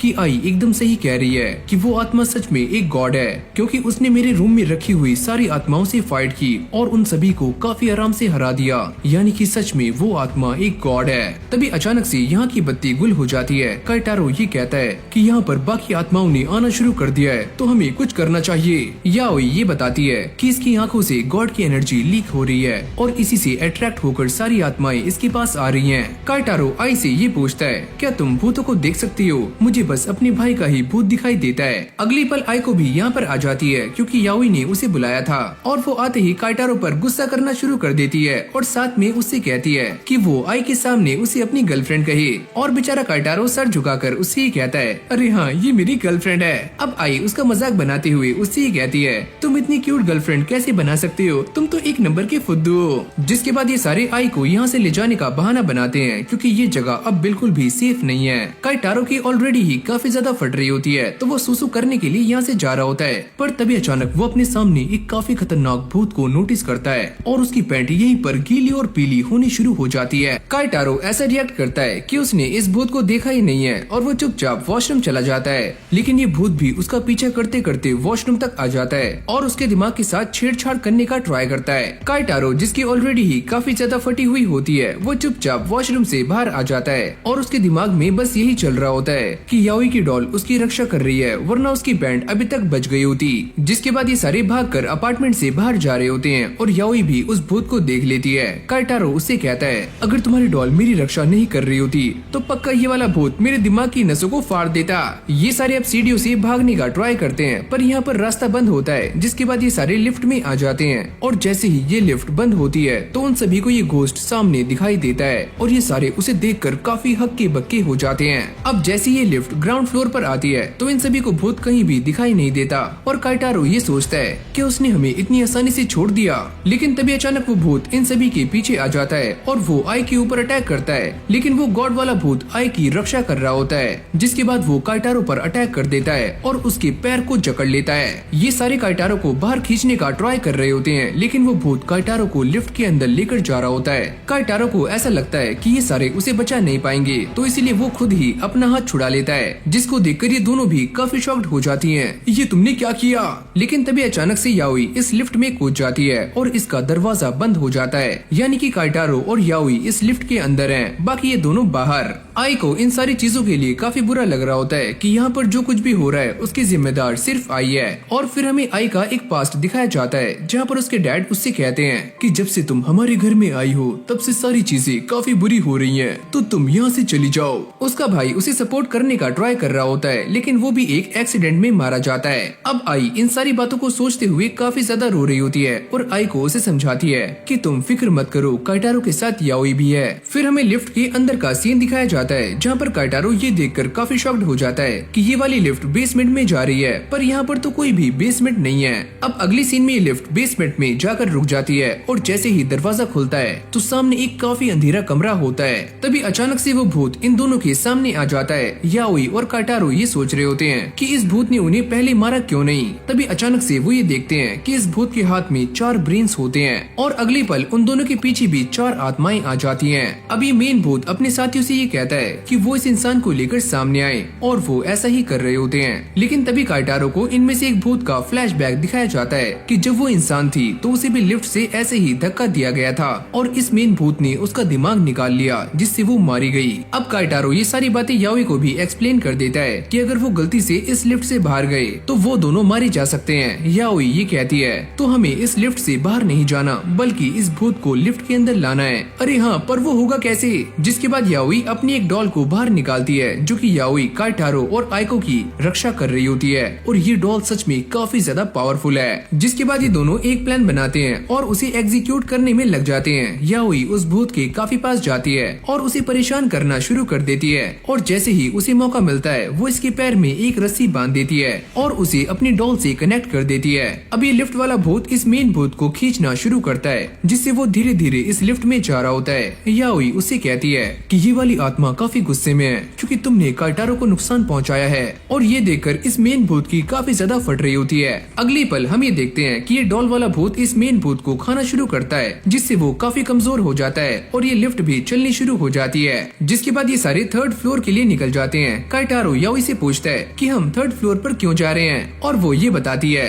क्योंकि मेरे दिमाग में एक प्लान है। अब यहीं से हमारा सीन चेंज हो जाता है, जहाँ पर ये दोनों इस मेन भूत को लेकर आई के अपार्टमेंट में आ जाते हैं और उसे बांध देते हैं, जहाँ पर बाकी के भूत उसको धीरे धीरे करके खा रहे होते हैं और वो दर्द से चिल्ला रहा होता है। और ये एक तरह का ट्रैप प्रोसेस होता है जो कि काफी लंबे टाइम तक चलने वाला है, और ये भूत ऐसे ही चिल्लाता रहेगा जिसकी आवाज सुनकर बाकी के भूत यहाँ पर नहीं आएंगे। याओई ये बताती है कि जैसे इस भूत की एनर्जी डाउन हो जाएगी तो वो इसे पकड़ने के लिए यहाँ पर आ जाएगी। काइटारो भी ये सारी बातें काफी गौर से सुन रहा होता है और वो काफी हैरान हो जाता है कि याओई का दिमाग सच में काफी तेज है और वो काफी दूर तक सोचती है। अब ये दोनों आई को और आई के पास आ जाते हैं। आई उसे देखते ही सीने से लगा लेती है। ये सारे उससे कहते हैं कि वो उनके साथ चले, पर आई इस बात के लिए साफ मना कर देती है और वो ये कह रही होती है कि ये सारा कुछ मेरी वजह से हुआ है, तो मैं तुम्हारे साथ नहीं जा सकती क्योंकि इससे तुम्हारी जान भी खतरे में पड़ सकती है। इसकी बातें सुनकर काइटारो को अपना पास्ट याद आता है और वो इससे कहता है कि हमने मेन भूत को पकड़ लिया है, तो तुम घबराओ मत और हम तुम्हारे साथ हैं और तुम्हारा हमेशा ही साथ देंगे।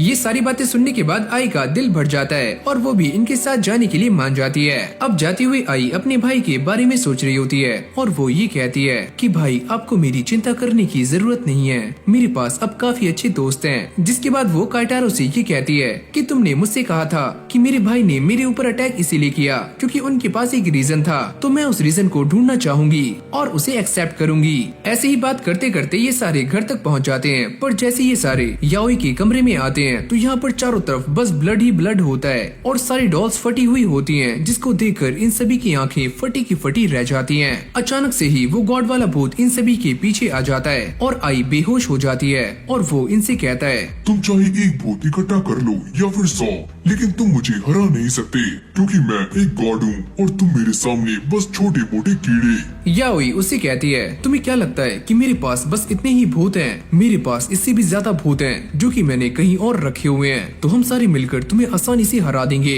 ओह, तो तुम्हें ऐसा लगता है कि तुम मुझे हरा सकते हो? ऐसा कभी भी नहीं होगा। तुम एक गॉड हो और तुम्हारी उम्र 500 साल तो होगी ही, लेकिन फिर भी तुम एक बच्ची को जो कि 20 साल की है उसे अपने कब्जे में करना चाहते हो, तो ऐसे गॉड से तो हम बिल्कुल भी हारने वाले नहीं हैं। तुम चाहे अपनी कितनी भी ताकत लगा लो, पर तुम मुझे हरा नहीं सकते और मुझे इसमें काफी ज्यादा मजा आने वाला है। काइटारो भी काफी गुस्से में आ जाता है और वो उससे कहता है तुम चाहे कुछ भी कर लो, पर मैं अपनी स्टूडेंट को कुछ भी नहीं होने दूंगा।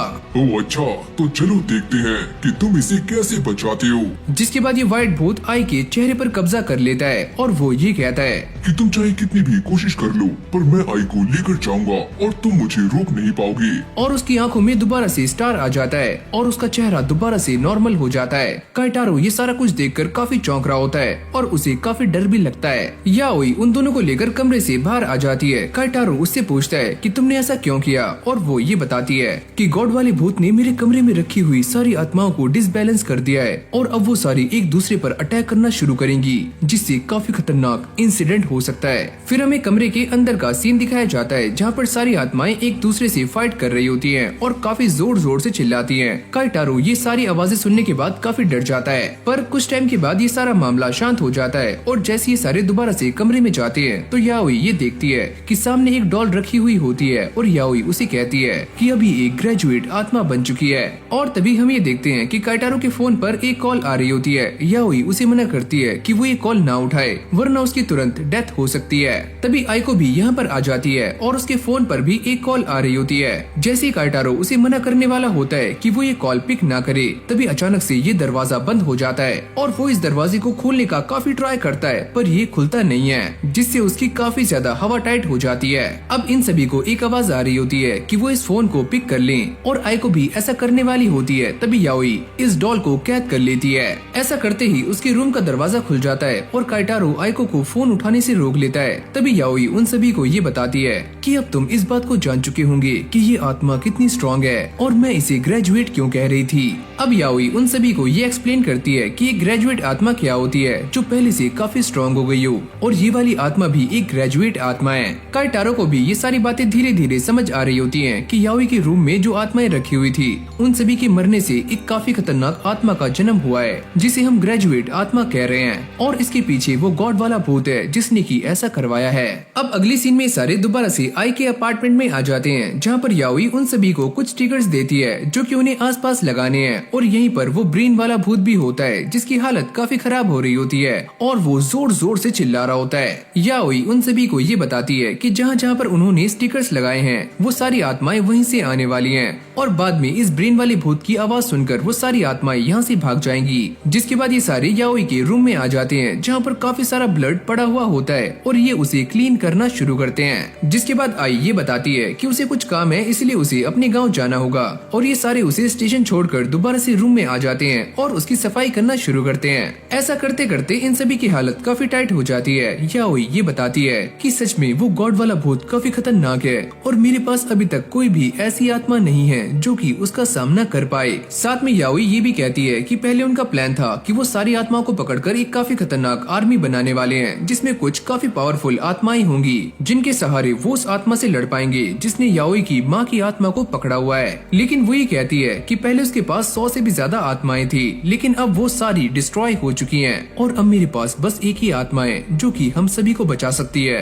और वो है ग्रेजुएट आत्मा। ये सारी बातें सुनने के बाद काइटारो याओई से ये पूछता है तो ऐसे हमें कितनी आत्माओं को पकड़ना होगा जिससे हम एक काफी स्ट्रॉन्ग आर्मी बना पाए। याओई उससे कहती है कि मुझे इससे कोई भी डर नहीं है क्योंकि मैंने इससे भी खतरनाक एक गॉड आत्मा को पहले ही मारा हुआ है। ये सुनते ही काइटारो काफी हैरान हो जाता है। याओई ये बताती है कि पहले उसने जिस गॉड आत्मा को हराया था उसके लिए उसे 3 ग्रेजुएट आत्माओं की जरूरत पड़ी थी, लेकिन ये वाली गॉड आत्मा काफी स्ट्रॉन्ग है तो उसे हराने के लिए कम से कम 6 ग्रेजुएट आत्माओं की जरूरत पड़ने वाली है। याओई ये बताती है कि उसके पास टोटल 3 ग्रेजुएट आत्माएं हैं और एक और जो कल ही ग्रेजुएट हुई है, और उसने काफी सारे बुद्धास के स्टैचूज को आपस में लड़वाया जिससे उसके पास एक और ग्रेजुएट आत्मा आ चुकी है जो कि इन सभी से भी काफी स्ट्रॉन्ग है। यानी कि अब इन सभी के पास टोटल 5 ग्रेजुएट आत्माएं हो चुकी हैं और अब इन्हें बस एक की तलाश है। जिसके बाद याओई अपने लैपटॉप को बाहर निकालती है और उन सभी को वो सारी जगहें दिखाना शुरू करती है जहाँ पर ये सारी आत्माएं मिल सकती हैं, और इन सभी के लेवल्स पहले से ही डिफाइन है।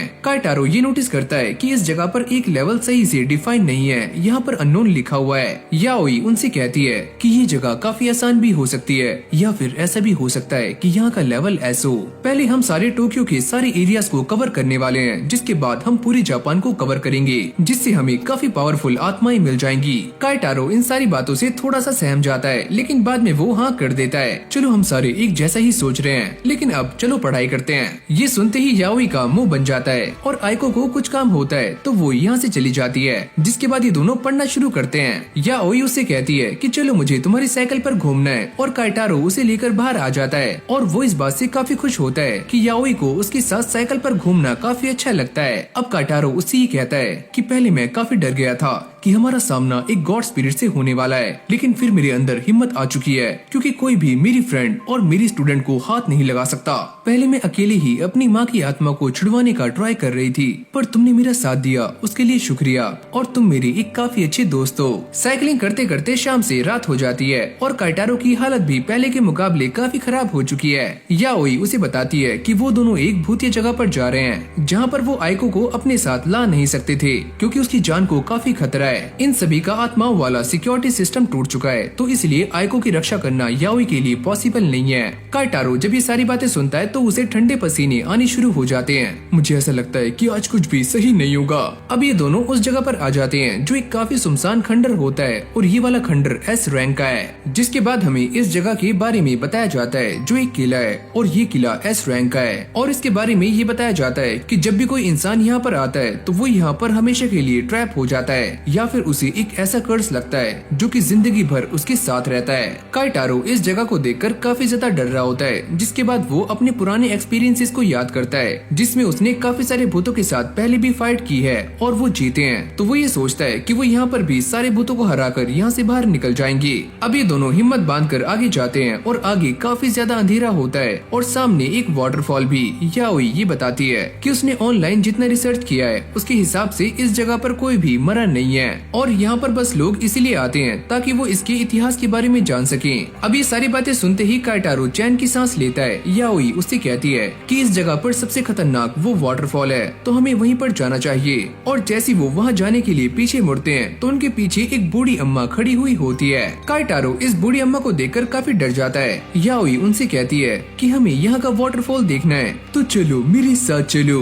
काइटारो उसे मना करता है कि वो ऐसा ना करे, पर याओई उसे अपना फोन देती है और ये कहती है कि तुम ये पढ़ो कि लोग इस जगह के बारे में क्या लिखते हैं। काइटारो ये पढ़ता है कि इस जगह पर लोगों को काफी सैनिकों और बच्चों की आवाजें सुनाई देती हैं और साथ में उनकी आत्माएं भी दिखाई देती हैं और कई बार तो ऐसा लगता है कि वो तुम्हारा पीछा कर रहे हो और तुम्हारा पीछा करते करते वो कई बार तुम्हारे घर तक भी आ जाते हैं। और जब ये सारे लोग वाटरफॉल के पास गए थे तो वहाँ पर भी उन्हें ऊपर काफी सारी आत्माएं एक साथ खड़ी हुई दिखाई देती हैं और खासकर रात में एक बूढ़ी अम्मा यहाँ पर आती है और शायद से वो भी एक आत्मा है। वो ये सारा कुछ पढ़ने के बाद ये समझ जाता है कि सामने जो बूढ़ी अम्मा चल रही है वो कोई इंसान नहीं है, वो भी एक आत्मा है। याओई उससे कहती है अगर ये बूढ़ी अम्मा हमें उस वाटरफॉल तक लेकर जा रही है तो ये तो हमारे लिए काफी अच्छा है। ये बूढ़ी अम्मा आगे चलते हुए इन दोनों को इस वाटरफॉल की कहानी सुनाती है कि आज से काफी लंबे टाइम पहले यहाँ पर एक युद्ध हुआ था जहाँ पर दुश्मनों ने यहाँ के लोगों की गर्दनें उनके धड़ से अलग कर दी थी, तो इसीलिए कुछ औरतों ने अपना गला काट लिया और वो सारी इस वाटरफॉल से नीचे गिर गई और 3 दिनों तक यहाँ के वाटरफॉल का पानी लाल रहा था।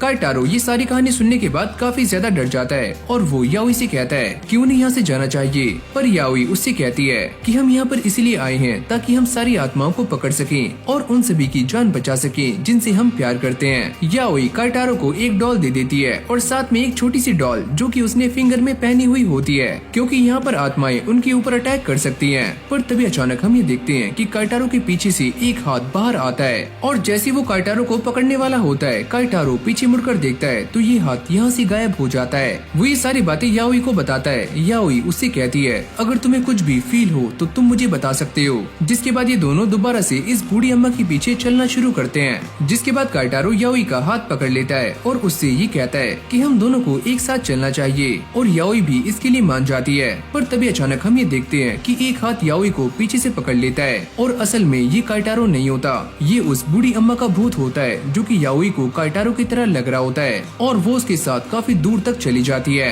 काइटारो ये देखकर काफी शॉक्ड हो जाता है कि उसके पास ना तो वो बूढ़ी अम्मा है और ना ही याओई और उसे अपने पीछे कदमों की आवाजें आ रही होती हैं, जिसको सुनकर उसकी काफी ज्यादा फट जाती है और वो यहाँ से भाग जाता है। फिर हमें दिखाया जाता है आइको को जो अपना सारा काम खत्म कर चुकी है और अब वो काइटारो की लोकेशन ट्रेस करने का ट्राई करती है, पर वो ये देखती है कि इस किले में उसकी लोकेशन सही से काम नहीं कर रही है। काइटारो याओई को ढूंढने का पूरा ट्राई करता है पर वो उसे कहीं भी दिखाई नहीं देती और याओई इस नकली काइटारो के साथ होती है और वो उससे ये पूछती है कि वैसे तो ऐसी सिचुएशन में तुम हमेशा ही डरे रहते हो पर आज तुम शांत कैसे हो। और अगली पल हम ये देखते हैं कि याओई जमीन पर पड़ी हुई है और उसके सामने वही बूढ़ी अम्मा का भूत है। काइटारो अब भी याओई को ढूंढने के लिए यहाँ वहाँ भाग रहा होता है पर उसे याओई कहीं भी दिखाई नहीं देती। पर तभी अचानक से उसके सामने काफी सारे भूत आ जाते हैं और एक भूत उसके सामने आकर काइटारो को पकड़ लेता है और साथ में याओई की डॉल भी उससे छीन लेता है। काफी सारी लड़कियां अपने गले को काटकर सीधा वाटरफॉल में छलांग लगा देती हैं।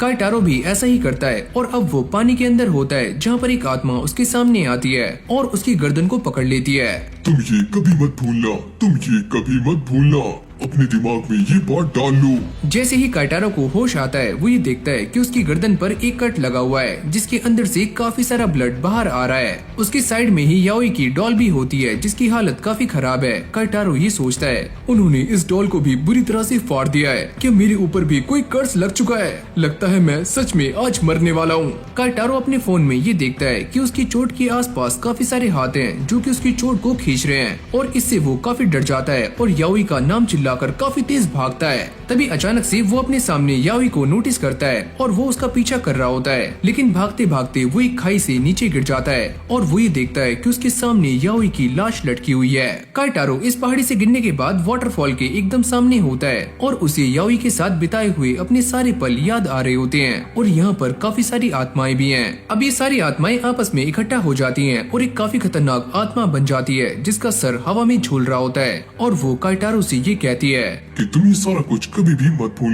भूलना और मैं तुम्हें ये भूलने नहीं दूंगी। तुम हमेशा ही यहीं पर ट्रैप हो जाओगे और मरने के बाद भी यहाँ से बाहर नहीं जा पाओगे। काइटारो याओई की बातों को याद करता है कि उसने उससे कहा था कि यहाँ के भूत तुम्हें ट्रैप कर सकते हैं, तो तुम्हें उनसे बचना होगा। काइटारो ये सोचता है कि ये सारी मेरी ही गलती है और मेरी ही लापरवाही की वजह से मुझे ये कर्ज मिला और याओई मारी जा चुकी है, ये सारी मेरी ही गलती है। पर तभी अचानक से याओई की एक फिंगर हिलनी शुरू हो जाती है, यानी कि याओई अब भी जिंदा है। जिसके बाद ये बूढ़ी अम्मा का भूत याओई की फिंगर पर लगी हुई इस डॉल को खाने का ट्राई करती है, पर तभी अचानक से याओई अपनी फिंगर को इसकी आंख में घुसा देती है, जिससे इसे काफी दर्द होता है। अयो अम्मा, ये तूने क्या कर दिया?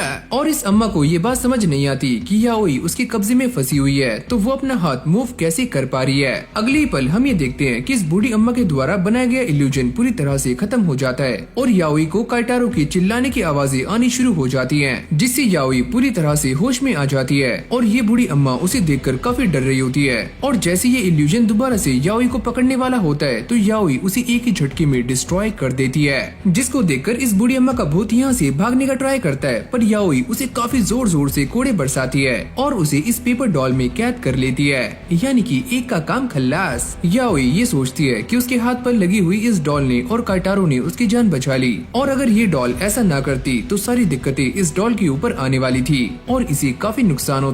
जिसके बाद वो काइटारो को ढूंढने के लिए निकल जाती है, लेकिन इस तरफ काइटारो याओई की नकली लाश को पकड़े हुए बैठा होता है और वो काफी रो रहा होता है। पर तभी अचानक ये लाश एक भूत में कन्वर्ट हो जाती है और काइटारो को जकड़ लेती है। इससे काइटारो एक बात तो समझ जाता है कि ये असली याओई नहीं है, यानी कि याओई अब भी जिंदा है। जिसके बाद ये आत्मा काइटारो को ऊपर की तरफ खींचना शुरू करती है और इसकी बॉडी से एक रस्सी बंधी हुई होती है। काइटारो ये देखता है कि आसमान में काफी सारे लोगों के कंकाल हैं जो कि पहले ही मारे जा चुके हैं। अब ये दूसरा वाला भूत उससे ये कहता है कि तुम भी ऐसे ही मारे जाओगे और मैं तुम्हें ऐसे ही कैद कर लूंगी, तो तुम मरने के लिए तैयार हो जाओ। फिर हमें ये बताया जाता है कि आखिरकार काइटारो और याओई फंसे हुए कहाँ पर हैं और ये दोनों ही इस भूत के पेट में हैं। और जैसे ये भूत काइटारो को ऊपर खींचना शुरू करती है तभी अचानक से असली याओई यहाँ पर आ जाती है और वो अपनी इस डॉल वाली फिंगर को इस भूत के मुंह के आर पार कर देती है, जिससे वो काफी दूर भाग जाता है। काइटारो याओई को अपने सामने देखकर काफी ज्यादा खुश होता है और वो उसे सारा माजरा समझाता है कि ये भूत पहले किसी को कर्ज देता है और बाद में जब वो इंसान मर जाता है तो ये भूत उसे ट्रैप कर लेता है और इसने मेरे साथ भी कुछ ऐसा ही किया है। वो ये भी कहता है कि सच में ये वाला भूत काफी स्ट्रॉन्ग है और कोई भी इसके बारे में इसलिए नहीं जानता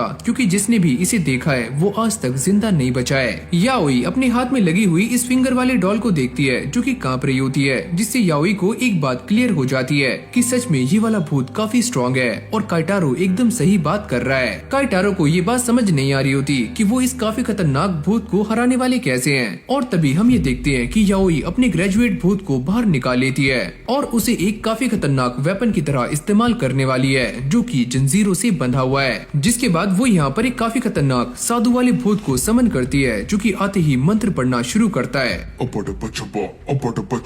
याओई काइटारो को ईयरफोन्स दे देती है जिससे उसके मंत्र उसे सुनाई ना दे। जैसे जैसे ये साधु वाला भूत मंत्र पढ़ रहा होता है तो आसपास की सारी आत्माएं इसके अंदर खिंचनी शुरू हो जाती हैं और साथ में सारी चीजें बेहोश हो रही होती हैं। ये सारा कुछ देखकर इस किले वाले भूत की फटनी शुरू हो जाती है, जिसके बाद वो इस साधु वाले भूत की गर्दन काट देती है, लेकिन अब भी ये आवाज आनी बंद नहीं होती।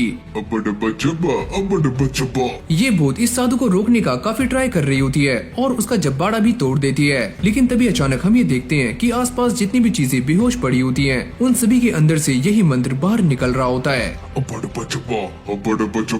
इससे वो किले वाली भूत काफी गुस्से में आ जाती है और सभी को मारना शुरू करती है, लेकिन अब भी एक गिलहरी बच जाती है जो कि उस साधु के कब्जे में है और वो मंत्रों का उच्चारण कर रही होती है, जिससे इस भूत को काफी तकलीफ होती है। अब आसपास की सारी आत्माएं इस किले वाले भूत में आनी शुरू हो जाती हैं और वो काफी तड़प रही होती है और यहाँ से भाग जाती है। काइटारो को ऐसा लगता है कि वो इस साधु वाले भूत से भाग रही है, पर याओई उससे कहती है कि ऐसा कुछ भी नहीं है, ये आसपास की उन सारी चीजों को ढूंढने के लिए जा रही है जो कि इन मंत्रों का उच्चारण कर रहे हैं। और अगर इसने उन सभी को मार दिया तो ये साधु वाले भूत को भी काफी आराम से मार सकती है। ये दोनों भी उसका पीछा करते करते एक जगह पर आकर रुक जाते हैं जहाँ पर ये किले वाली भूत उनके सामने खड़ी हुई होती है। काइटारो उसे देखकर ये सोचता है कि इसने अपने कान बंद क्यों नहीं किए, क्या इसे मंत्रों की आवाज नहीं आ रही है। जिसके बाद वो इन दोनों को देखकर एक काफी क्रीपी स्माइल करती है और खुद भी मंत्रों का उच्चारण करना शुरू कर देती है और उसकी गर्दन से काफी ज्यादा ब्लड बाहर निकलना शुरू हो जाता है और वो इस लड़ाई में हार जाती है। याओई उसके पास जाती है और उससे ये कहती है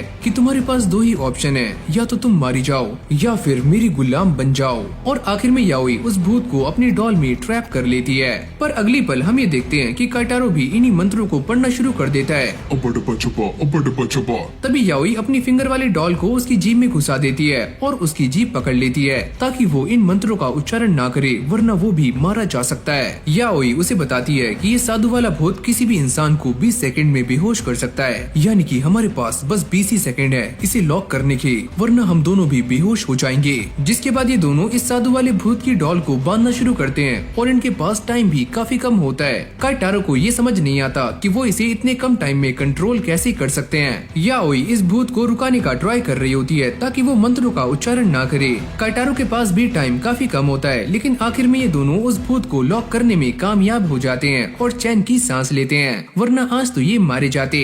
अब अगली सीन में दोनों वाटरफॉल के पास आ जाते हैं जहाँ पर याओई पानी में हाथ डालती है और इसके अंदर से एक बॉक्स बाहर निकालती है जिसके अंदर एक कटा हुआ हाथ रखा हुआ होता है। काइटारो इसे देखकर काफी शॉक्ड हो जाता है, ये हाथ यहाँ पर क्या कर रहा है। ये देखकर वो किले वाली भूत दोबारा से बाहर आ जाती है और काफी गुस्से में होती है। जिसके बाद याओई इस थ्रेड को काट देती है जो कि इन दोनों से कनेक्टेड था और ये भूत दोबारा से शांत हो जाती है। और अब ये बात सामने आती है कि ये किले वाली आत्मा एक कर्ज की वजह से ये सारा कुछ कर रही थी, पर अब ये कर्ज टूट चुका है तो वो आजाद हो चुकी है। याओई काइटारो को ये समझाती है कि इस जगह पर बहुत सारी आत्माएं नहीं है, यहाँ पर बस एक ही आत्मा है और वो है ये किले वाली आत्मा जिसने अपने आप को अलग अलग हिस्सों में बांटा हुआ था। और आत्माएं अलग अलग हिस्सों में बढ़ सकती हैं, जैसे कि उस गॉड की आत्मा वो भी हिस्सों में बटी हुई है। तुमने एकदम सही कहा कि मैंने अपनी आत्मा के काफी सारे हिस्से किए हुए थे ताकि मैं यहाँ पर सभी लोगों की यादों को जिंदा रख पाऊँ। जिसके बाद याओई अपनी पेपर वाली आत्मा को रिलीज कर देती है और ये आत्मा किले वाली आत्मा के अंदर चली जाती है और ये बूढ़ी अम्मा यहाँ से भागकर कल्टी मार लेती हैं। याओई को ये बात समझ आ जाती है कि सारे फसाद की जड़ ये हाथ है और उन्हें इस हाथ को काफी दूर ले जाकर गाड़ना होगा ताकि दोबारा से किसी आत्मा पर कर्ज ना लगे। और अब ये किले वाली आत्मा भी पूरी तरह से आजाद हो जाती है। जिसके बाद ये दोनों उस हाथ को एक जगह पर गाड़ देते हैं और एक दूसरे को थैंक यू कर रहे होते हैं एक दूसरे की हेल्प करने के लिए। जिसके बाद ये दोनों इस किले से बाहर आ जाते हैं और रात भी दिन में चेंज हो जाती है। याओई काइटारो का हाथ पकड़ती है और उससे ये कहती है, अगर तुम्हें अंधेरे में कभी भी डर लगे तो तुम मुझे याद कर सकते हो। तभी उनके सामने वो किले वाली आत्मा और बाकी आत्माएं आ जाती हैं, जो कि उन दोनों को एक व्हाइट कपड़ा देते हुए ये कहती है, अगर तुम्हें कभी भी मेरी हेल्प चाहिए तो तुम मुझे बुला सकते हो। जैसे ये दोनों घर आते हैं तो आइको इन दोनों पर काफी गुस्सा कर रही होती है कि ये दोनों उसे अपने साथ लेकर नहीं गए। तो याओई उसे शांत करने के लिए उससे कहती है, तो चलो फिर एक और भूतिया जगह पर चलते हैं। तो इसी के साथ एक और नया चैप्टर स्टार्ट हो जाता है जिसमें और भी ज्यादा मजा आने वाला है। तो इस सीरीज में बने रहना।